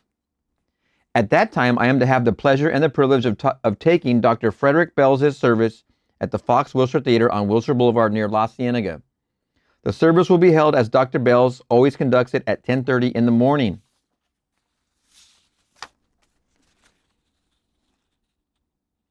It is an intuitive desire of all mankind to be a finer, nobler being, to do the loving thing. But we can do the loving thing only when all we imagine is full of love for our neighbor. Very important sentence.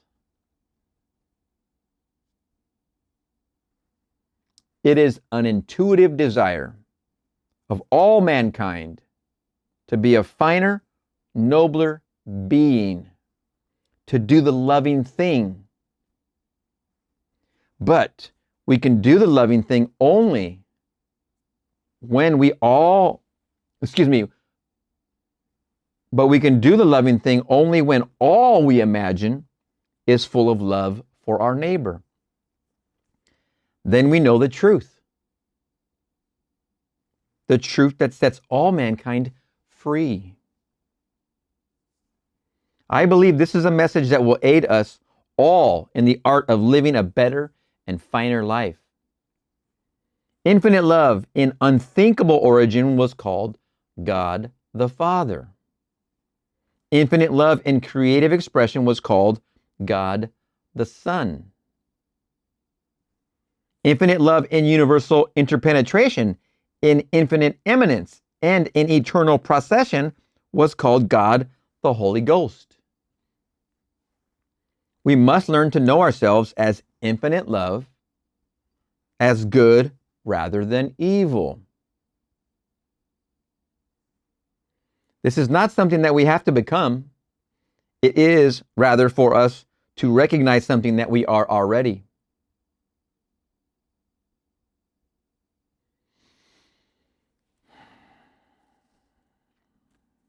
with that mission, that paragraph right there, with that mission, it is very difficult to watch this little entertaining thing that you look into. you, you put your attention on.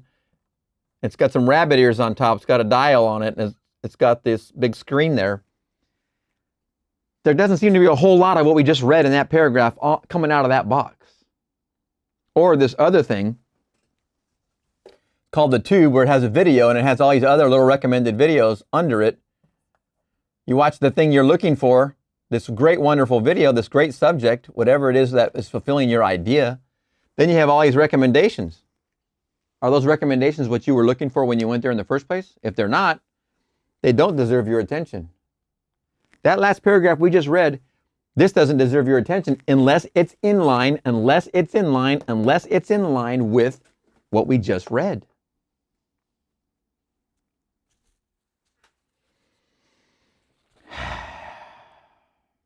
We must learn, I'm going to read the last sentence again. We must learn to know ourselves as infinite love, as good rather than evil. This is not something that we have to become. It is rather for us to recognize something that we are already. And if you're filling in the imaginative space constantly with data, information, is not in line with that, then would you be surprised if you were in a quandary on manifesting for yourself? If you are not thinking on things that are lovely, of good rapport. Because you're filling in the imaginative space that you have power of to use to any manifestation. You're filling it in with stuff, other stuff out from the world. The original birthplace of imagination is in love. Love is its lifeblood. Insofar as imagination retains its own life's blood, its visions are images of truth. Then it mirrors the living identity of the thing it beholds. But if imagination should deny the very power that has brought it to birth, then the direst sort of horror will begin. Instead of rendering back living images of the truth, imagination will fly to love's opposite, fear, and its visions will then be perverted and contorted reflections cast upon a screen of frightful fantasy. As I was just mentioning, instead of being the supremely creative power, it will become the active agent of destruction. Wherever man's attitude to life is truly imaginative, there man and God are merged in creative unity. Remember that love is always creative, causative in every sphere, from the highest to the very lowest. There never has existed thought, word, or deed that was not caused by love, or by its opposite, fear of some kind, even if it were only a desire of a not very worthy aim. Love and fear are the mainspring of our mental machinery. Everything is a thought before it becomes a thing. I suggest the pursuit of a high ideal to make a fact of being become a fact of consciousness, and to do this by training the imagination to realize that the only atmosphere in which we truly live and move and have our being is infinite love. God is love. Love never faileth. Infinite creative spirit is love. The urge that caused infinite unconditioned consciousness to condition itself into millions of sensitive forms is love. Love regarded as an abstraction apart from an object is unthinkable. Love regarded as an abstraction apart from an object is unthinkable. Love is not love if there is no beloved. In other words, love can't exist without you. Oh boy. Love only becomes thinkable in relation, in process, in act. Let us recognize with Blake that he who will not live by love must be subdued by fear.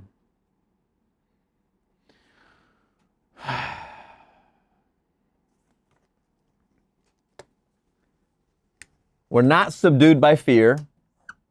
We're not subdued by fear. We're not subdued by fear. Subdued. We are love. I and my Father are one. My Father is greater than I. The conceiver and its conception are one. The conceiver is greater than the conception. The dreamer and the dream are one. The dreamer is greater than the dream.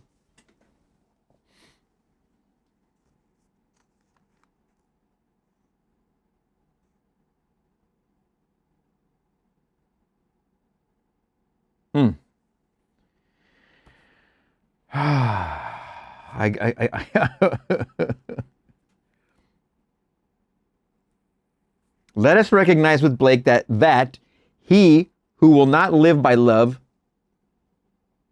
must be subdued by fear, and set ourselves the highest of ideals to love and to live by. As I say over and over, imagine lovingly. Forgiveness means imagine lovingly. But our highest ideals do not bless unless they come down and take on flesh. That means you make them a reality. It becomes an experience. We must make results and accomplishments the crucial test of our imagination and our love. For incarnation is the only true realization. Our faithfulness must be to the sum of all the truth we know, and it must be absolute. Otherwise, that truth lacks a vehicle and cannot be incarnated in us. Our concept of ourselves determines the scenery of our lives. We are ever our own jailers. The prison doors we thought closed are truly ajar, waiting for us to see the truth.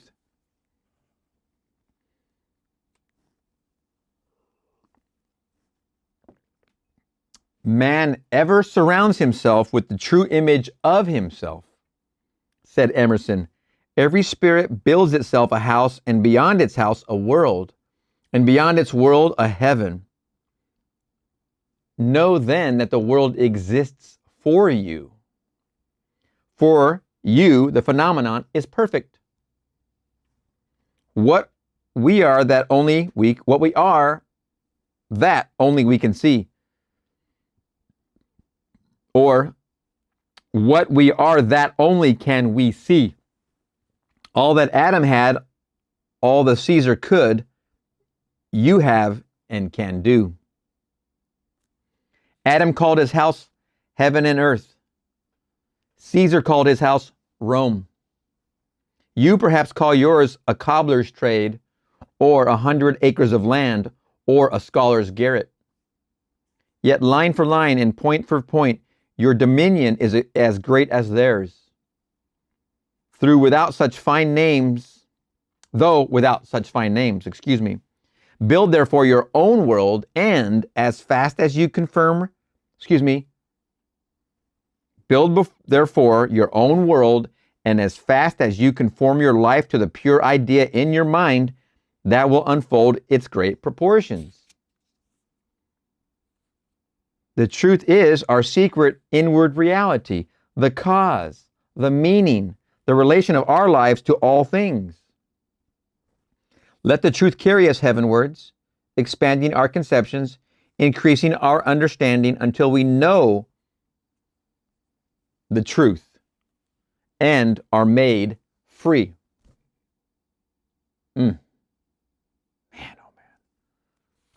Wow. Neville throwing down. Quick radio blast. lecture, radio lecture number 6, truth. Again, these might not be in order, but it doesn't matter. That was a good lecture. Oh my goodness. Again, driving along with your push button radio, if you remember those. I learned on a 3-in-a-tree car, which had the gear shifter on the column, of course, clutch, and then the radio in this 63 Nova that I learned in had these push buttons. So to get a radio station, you pushed the button, so it brought the tuner to the memorized point. So you had like 5 buttons, and you push what you memorized. You could memorize a new radio station, or you had the volume on this side and the tuner on this side, so you could turn the dial to move this thing to catch the radio station. And again, that was 1963 that I'm talking about, the car that I learned to drive in. He's giving this radio lecture in 51, but I can only imagine that older car that I grew up in dialing in that station. Just a wild idea to hear Neville and to be going, oh my goodness, what is this guy talking about? Wow, I like that. Whew. Okay, we're going to see you in the next one. Neville Goddard radio lecture number 7, stone, water, or wine. July 1951, Radio Talk, station KECA, Los Angeles, California. Approximately July of 1951, it has been my privilege and pleasure to address Dr. Frederick Bales's Sunday audiences in the past few years. Today, I am to extend the privilege in speaking to you, his unseen audience of the radio. This will be a very practical series of talks, for my subjects will be drawn largely from the Bible, the most spiritual of all books. And I'm firmly convinced that whatever is most profoundly spiritual is, in reality, most directly practical. All mistakes made in biblical interpretation come from taking statements of which the intention is spiritual and mystical,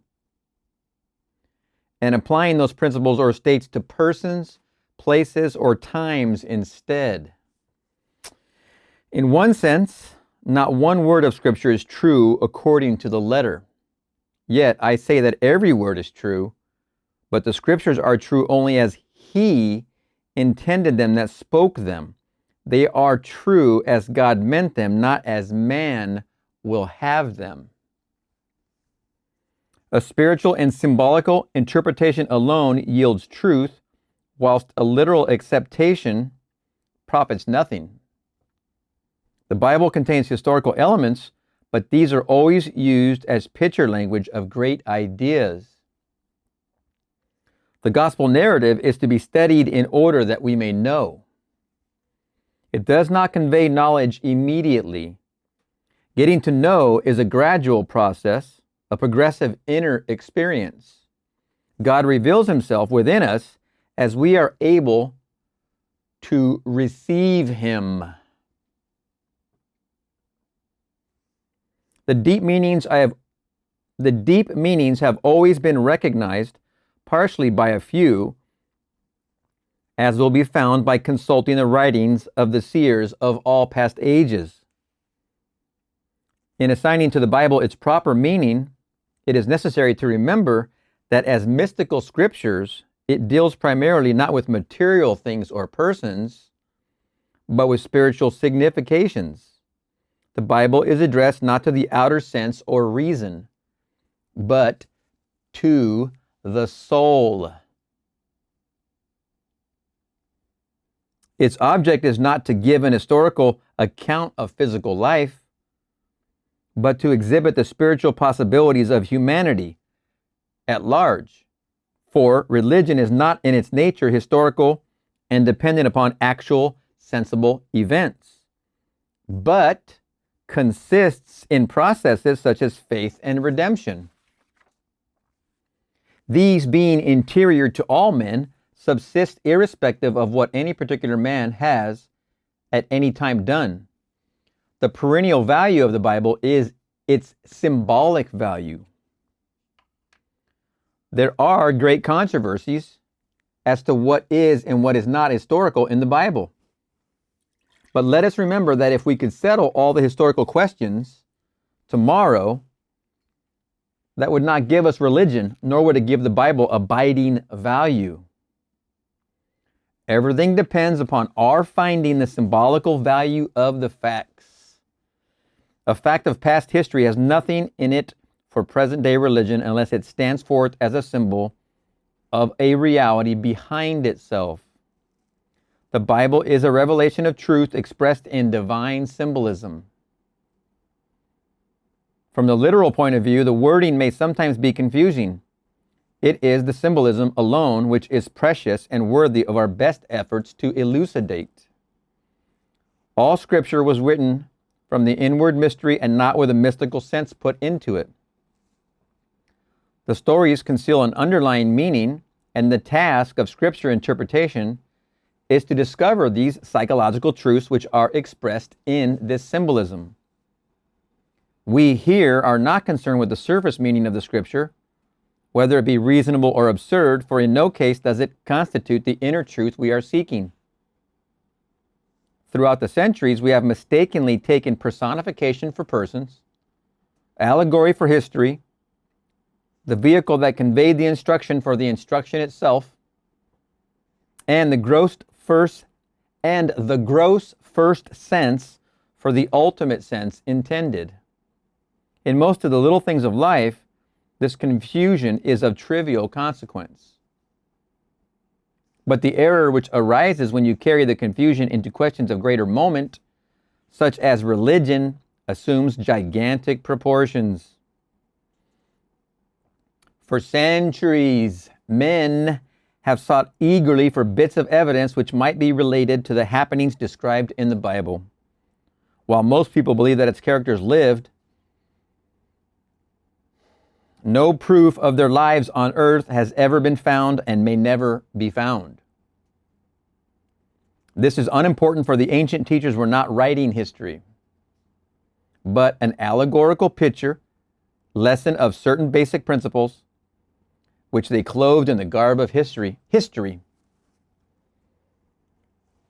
The form of the various stories of the Bible is as distinct from its substance as the form of a grain of wheat is distinct from the life germ within it. As the assimilative organs of the body discriminate between food that can be built into the physical system and food that must be cast off, so do the awakened intuitive faculties discover, beneath allegory and parable, the psychological life germ, and feeding on this, they cast off the fiction which conveyed it. Boom! That little paragraph right there says it all. The Bible is the largest selling book in this country. It is probably the least read and certainly the least understood. Throughout the Bible, the symbols of stone, water, and wine are used. The stones of the Bible are literal truths. The 10 Commandments, we are told, were written on stone. The water of the Bible is the psychological meaning hidden in these literal truths of stone. That is the inner knowledge that can make these stories a living reality in your life. The wine you must make for yourself through the wise use of this living water or psychological truth. This is an absolute necessity to the truly religious man. This is what Sir Walter Scott meant when he said, "Man's greatest education is that which he gives to himself." On Sunday morning, I shall speak on, "Are you stone, water, or wine?" I shall be taking Dr. Bales' service at 10:30 at the Fox Wilshire Theater on Wilshire Boulevard near La Cienega. When you hear this message, you may ask yourselves, are you stone, water, or wine? You may judge whether your understanding of the Bible is merely literal, psychological, or truly spiritual, and therefore profoundly practical. The Bible is, from beginning to end, all about transcending the violence which characterizes mankind's present level of being. It affirms the possibility of a development of another level of being, surmounting violence. The point of view taken is that the goal of man is this inner development, which is the only real psychology. To take the Bible away from its central idea of rebirth, which means an inner evolution, and implies the existence of a higher level, is to understand nothing of its real meaning. The Word of God, that is, the psychological teaching in the Bible, is to make a man different. First in thought and then in being, so that he becomes a new man or is born again.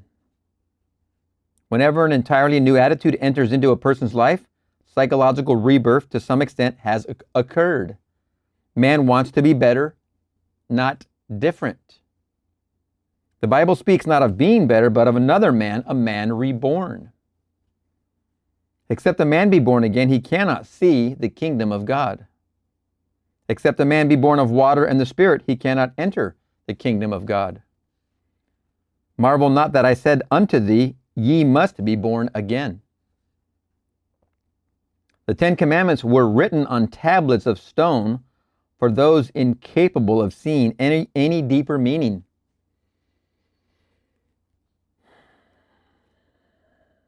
The stone represents the most external and literal form of spiritual truth, and water refers to another way of understanding the same truth.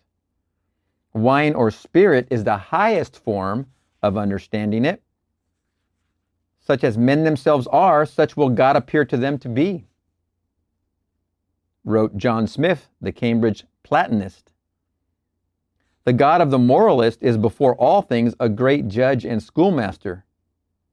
The God of science is impersonal and inflexible vital law. The God of the savage is the kind of chief he would be himself if he had the opportunity. No man's conduct will be higher than his conception of God. And his conception of God is determined by the kind of man he himself is. For such as men themselves are, such will God appear to them to be. And what is true of man's concept of God is equally true of man's concept of God's Word, the Bible. It will be to him what he is to himself. God is God from the creation. Truth alone is man's salvation. But the God that now you worship soon shall be your God no more. For the soul in its unfolding evermore, its thoughts remolding, learns more, truly in its progress how to love and to adore. What a wonderful, wonderful radio lecture. Good golly. I think he was taking over Mr. Bales's people because, boy, oh boy, he was hitting right between the eyes in these lectures. And I'm sure those 10:30 a.m. on Sunday get-togethers and lectures were really good. And I haven't collated this, but I believe from 1951, all we have in recorded form from that whole year is these 9 lectures, unfortunately. But that's the way it goes. Technology was slowly starting to change into the recorded word. Before anything was the word. We don't need the word recorded. We know where it's coming from. If you're listening to these lectures, the word's coming from you. That's what you're discovering, is the word only can come from within. It cannot come from without. I made a joke about the recordings and the technology, but the point is, it comes from within. It does not come from without. So if you think we are lucky that we have so many Neville lectures, that's not the truth of the matter. The truth of the matter is, you are ready to hear his word. And so you put it forth for you to marvel at and use. It's time for you to wake up to the truth of you. What's in you is the truth, not what's out of you. What's out of you is only a reflection of what is within. Point your finger and see the one pointing away, reminding you that there's me, myself, and I as the source material for what you're pointing at. If you think something in the world is it, no. It's not it, it's you. This word, Neville's word, which is his word, his word is coming from within you, not outside. All right, we're going to see you in the next one. Neville Goddard, Radio Lectures number 8, Feeling is the Secret. July 1951, station KECA, Los Angeles, California. Recently, I asked a very successful businessman his formula for success. He laughed and was a little embarrassed. Then he replied, I guess it's just because I can't conceive of failure. It's nothing that I think about much. It's more a feeling that I have. His statement coincided completely with my own beliefs and experiments. We can think about something forever and never see it in our world. But once, let us feel its reality, and we are bound to encounter it. The more intensely we feel, the sooner we will encounter it. We all regard feelings far too much as effects, and not sufficiently as causes of the events of the day. Feeling is not only the result of our conditions of life, it is also the creator of those conditions. We say we are happy because we are well, not realizing that the process will work equally well in the reverse direction. We are well because we are happy. My teacher used to always say, when you have money, you feel happy and you feel healthy. When you're wealthy, you feel healthy. Because when you have money, you feel good, and when you feel good, you definitely feel well. You don't feel ill, you feel healthy. Wealthy, healthy.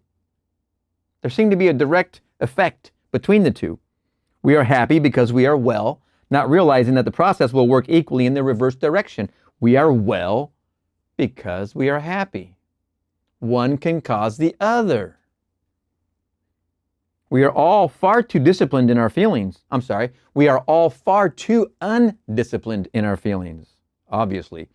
To be joyful for another, again, it's that Simon Peter thing, man. I see something and I go to the opposite. I filter it because I don't want it in an opposite of the way I want it in here. It's just funny how that works after a while. We are all far too undisciplined in our feelings. To be joyful for another is to bless ourselves as well as him. To be angry with another is to punish ourselves for his fault. The distressed mind stays at home, though the body travels to the ends of the earth, while the happy mind travels, though the body remains at home. Love it. Feeling is, underline, the secret of successful prayer. For in prayer, we feel ourselves into the situation of the answered prayer, and then we live and act upon that conviction. Feeling after him, as the Bible suggests, is a gradual unfolding of the soul's hidden capacities. Feeling yields in importance to no other. It is the ferment without which no creation is possible. All forms of creative imagination imply elements of feeling. All emotional dispositions, whatever may influence the creative imagination. Feeling after him has no finality. Excuse me. My mind wanted to say affinity. All feeling after him, capital H, has no finality. It is an acquisition, increasing in proportion to receptivity, which has not and never will have finality. An idea, which is only an idea, produces nothing and does nothing. It acts only if it is felt.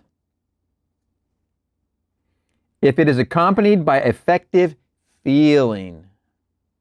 Somewhere within the soul there is a mood which, if found, means wealth, health, happiness to us. Somewhere within the soul there is a mood which, if found, means wealth, means health, means happiness to us. The creative desire is innate in man.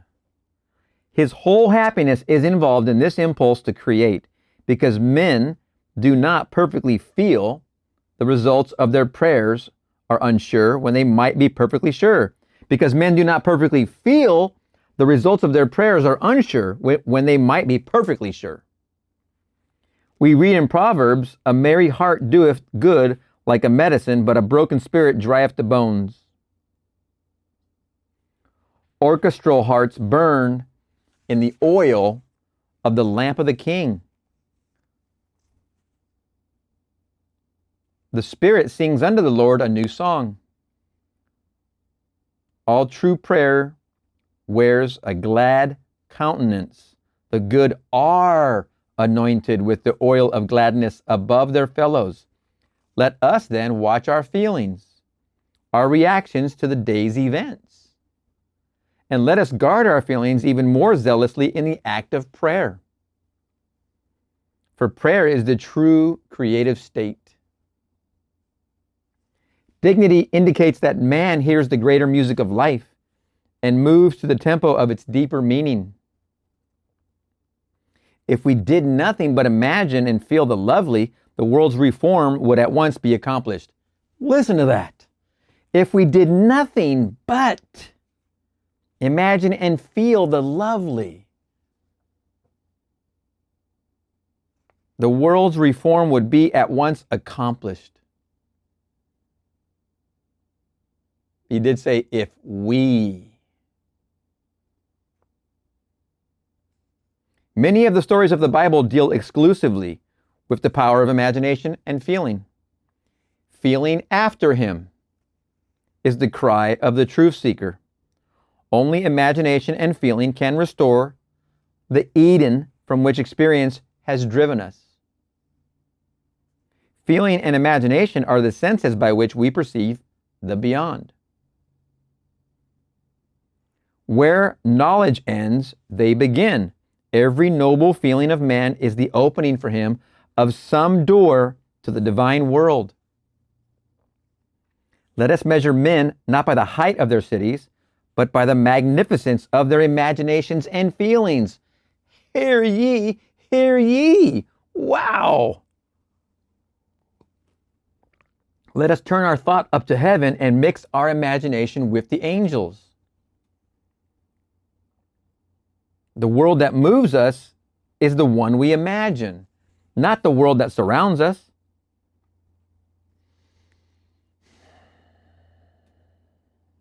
In the imagination lie the unexplored continents and man's great future adventure. This consciousness of non-finality in feeling after God has been the experience of all earnest Godward feelers. They realize that their conception of the infinite has constantly deepened and expanded with experience. Those who endeavor to think out the meaning of the experience and to coordinate it with the rest of our knowledge are the philosophic mystics. Those who try to develop the faculty in themselves and to deepen the experience are the practical or experimental mystics. Some, and among them the greatest, have tried to do both. Religion begins in subjective experience. Religion is what a man does with his solitude, for in solitude we are compelled to subjective experience. It is of the religious attitude that I shall speak next Sunday morning. This will be the last Sunday morning I shall take the service of Dr. Bales this season. The service is held at 10:30 at the Fox Wilshire Theater on Wilshire Boulevard near La Cienega. A true religious attitude is man's salvation. God never changes. It is we who are changing. Our spiritual eyes are ever getting keener. And this enlargement of truth will bring us an ever-increasing inner peace.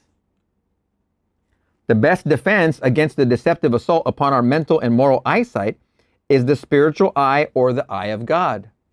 In other words, a spiritual ideal that cannot be changed by circumstance. A code of personal honor and integrity in ourselves, and goodwill and love to others.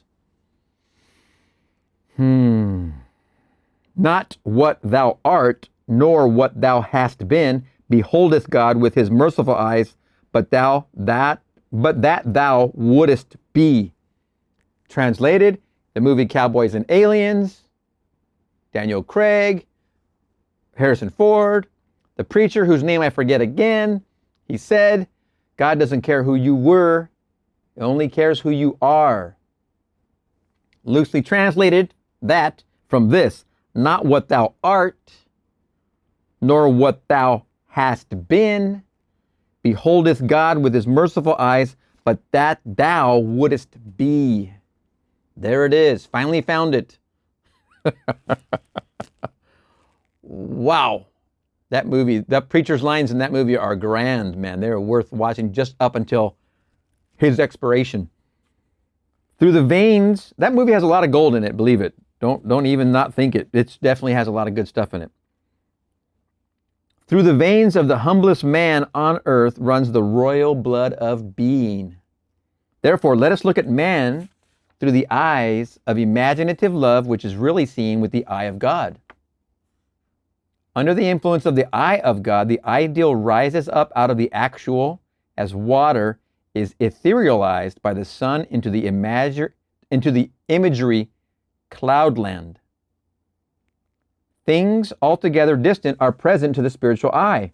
The eye of God makes the future dream a present fact. Not 4 months to harvest. Look again.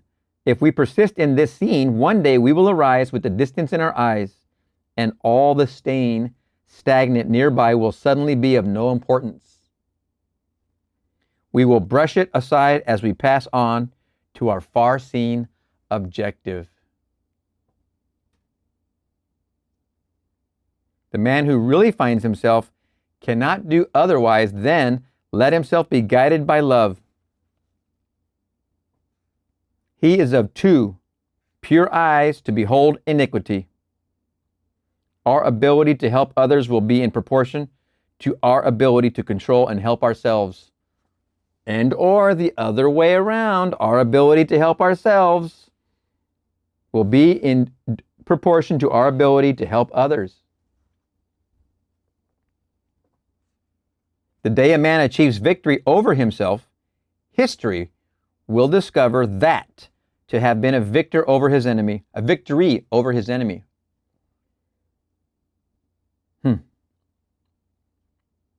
Know thyself. The healing touch is an attitude, and one day man will discover that one governs souls only with serenity. The mighty surrenders itself fully only to the most gentle. Recognizing the power of feeling, let us pay strict attention to our moods and attitudes. Every stage of man's progress is made through the exercise of his imagination and feeling. By creating an ideal within our mental sphere, we can feel ourselves into this ideal image till we become one and the same with it, absorbing its qualities into the very core of our being.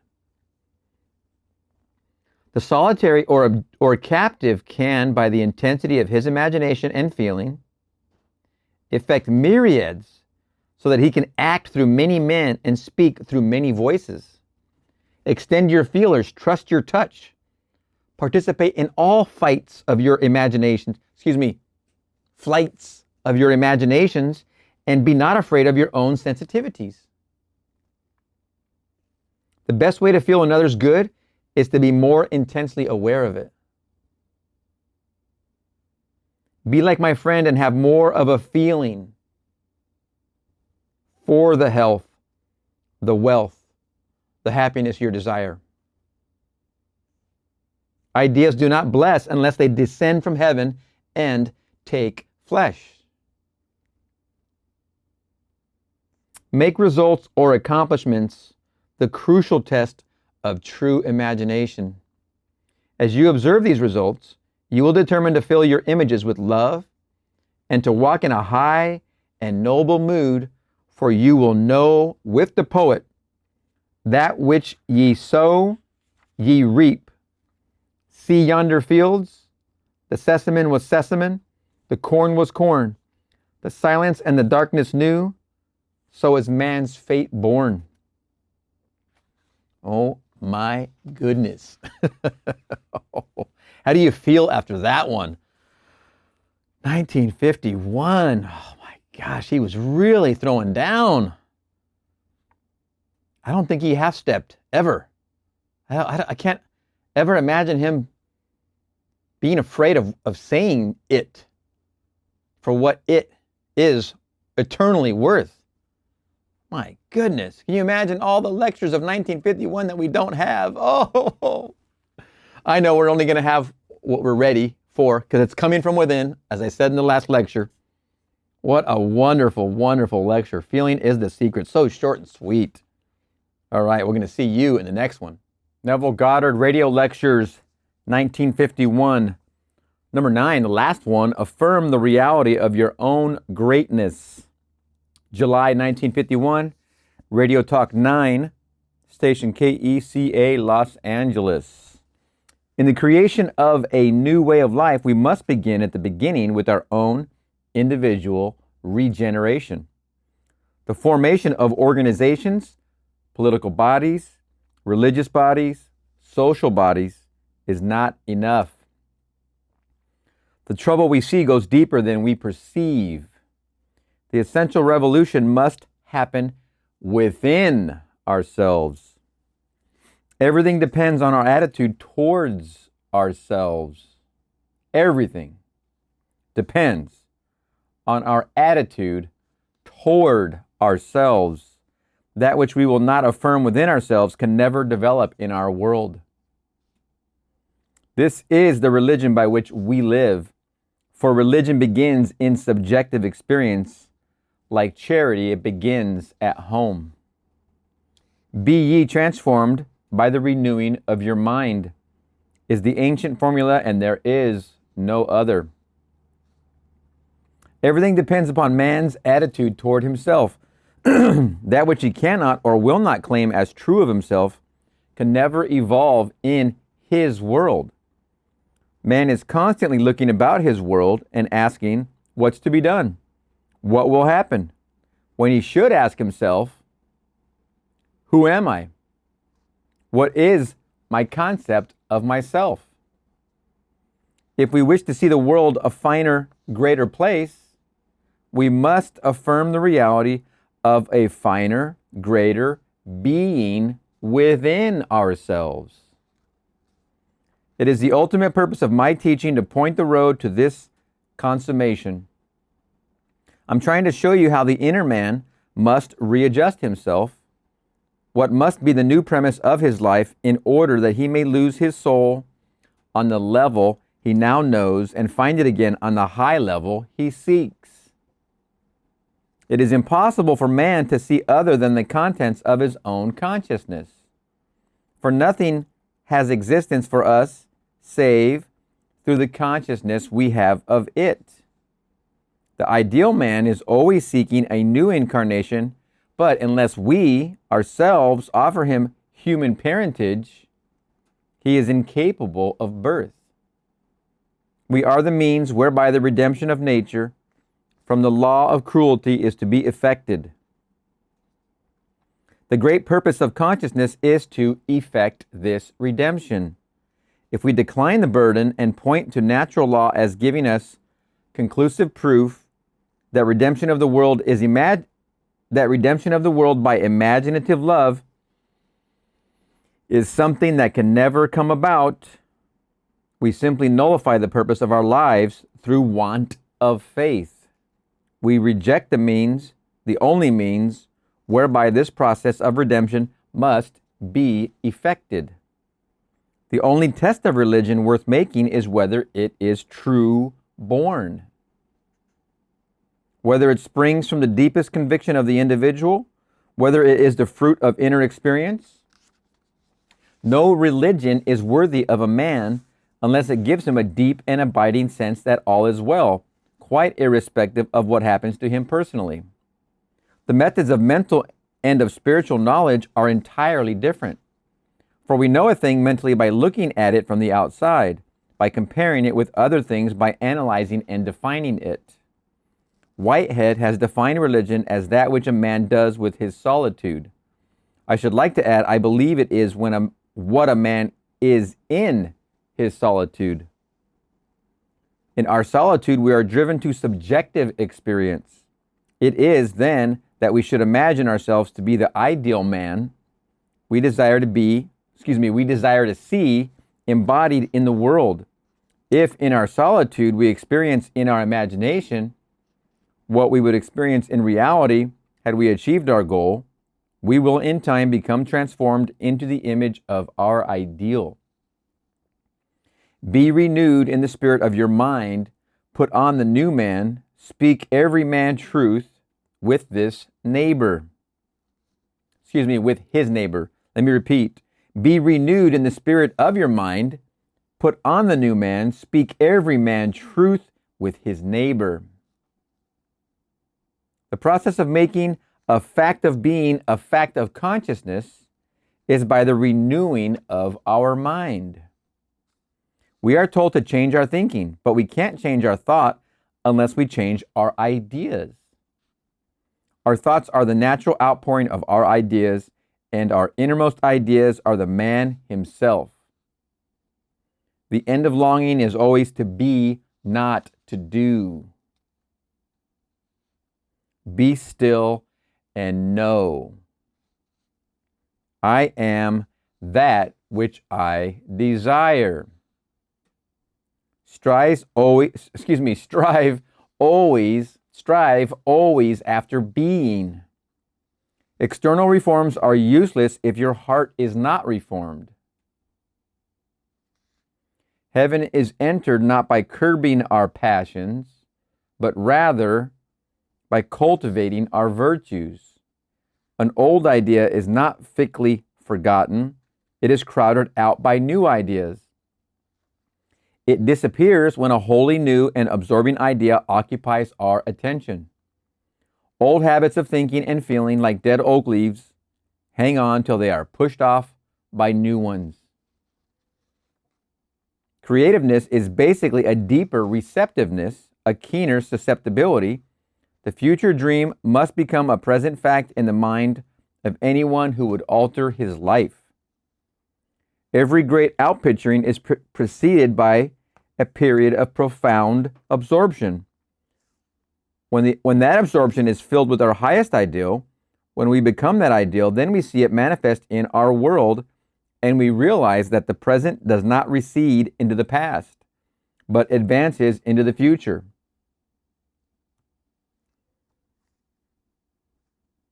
This is essentially how we change our future. A now, which is elsewhere, has for us no absolute meaning. We only recognize now when it is at the same time here. When we feel ourselves into the desired state here, and now we have truly changed our future. It is this changing your future which I hope to explain to you fully next Sunday morning when I am speaking for Dr. Bales at 10:30 at the Fox Wilshire Theater on Wilshire Boulevard near La Cienega. It is my purpose to stir you to a higher concept of yourself and to explain so clearly the method by which you can achieve this concept that each one of you will leave the service on Sunday morning a transformed being. That's a heck of a promise. Discouraged people are solely in need of the inspiration of great principles.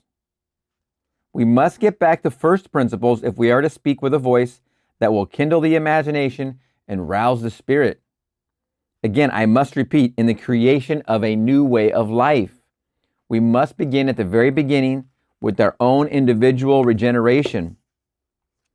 Man's chief delusion is his conviction that he can do anything. Everyone thinks he can do, everyone wants to do, and all ask what to do. What to do? It is impossible to do anything. One must be. It is hard for us to accept the fact that we, of ourselves, do nothing. It is especially difficult because it is the truth, and the truth is always difficult for man to accept. But actually, nobody can do anything. Everything happens, all that befalls man, all that is done by him, all that comes from him, all this happens, and it happens in exactly the same way that rain falls, as a result of a change in the temperature in the higher regions of the atmosphere. This is a challenge to us all. What concept are we holding of ourselves in the higher regions of our soul? Everything depends upon man's attitude toward himself. That which he will not affirm as true within himself can never develop in his world. A change of concept of self is the right adjustment, the new relationship between the surface and the depth of man. Deepening is, in principle, always possible, for the ultimate depth lives in everyone, and it is only a question of becoming conscious of it. Life demands of us the willingness to die and to be born again. This is not meant that we die in the flesh. We die in the spirit of the old man to become the new man. Then we see the new man in the flesh. Subjection to the will of God is an old phrase for it, and there is, but I believe, no new one that is better. In that self-committal to the ideal we desire to express, all conflict is dispersed, and we are transformed into the image of the ideal in whom we rest. We are told that the man without a wedding garment reaches the kingdom by cleverly pretending. He does not believe internally what he practices externally. He appears good, kind, charitable. He uses the right words, but inwardly he believes nothing. Coming into the strong light of those far more conscious than himself, he ceases to deceive. A wedding garment signifies a desire for union. He has no desire to unite with what he teaches, even if what he teaches is the truth. Therefore, he has no wedding garment. When we are united with the truth, then we will put off the old nature and be renewed in the spirit of our mind. Truth will strip the clever pretenders of their false aristocracy. Truth, in its turn, will be conquered and governed by the aristocracy of goodness, the only unconquerable thing in the world. Let us go into the silence. Man, oh man, I have to tell you, this morning, I went to bed late, didn't get up at 3 or 3:30 and then study and then go back to sleep. I was up really late, like maybe midnight, maybe 11. And probably 4:30 a.m., I had at least five different visions. And it was very specific. It was very specific on conquering achievements. Like there was, in this whole Neville concept, there's how to imagine a thing and imagine being it. And then, of course, you are it in your being, therefore, the manifestation is inbound. You're in the Sabbath, so to say. But let me go back. What happened first last night, before those 5 visions, was about, I think I went to bed about 11. I almost forgot this part, which was very amazing. I was in meditation. I was falling asleep in my sats, and I was doing a practice that I am doing mentally, where I am seeing 2 people that I'm going to be engaging with and talking to, and they're congratulating me, and I'm introducing my wife to them, and we're discussing some things, and I'm doing that. I think I do it.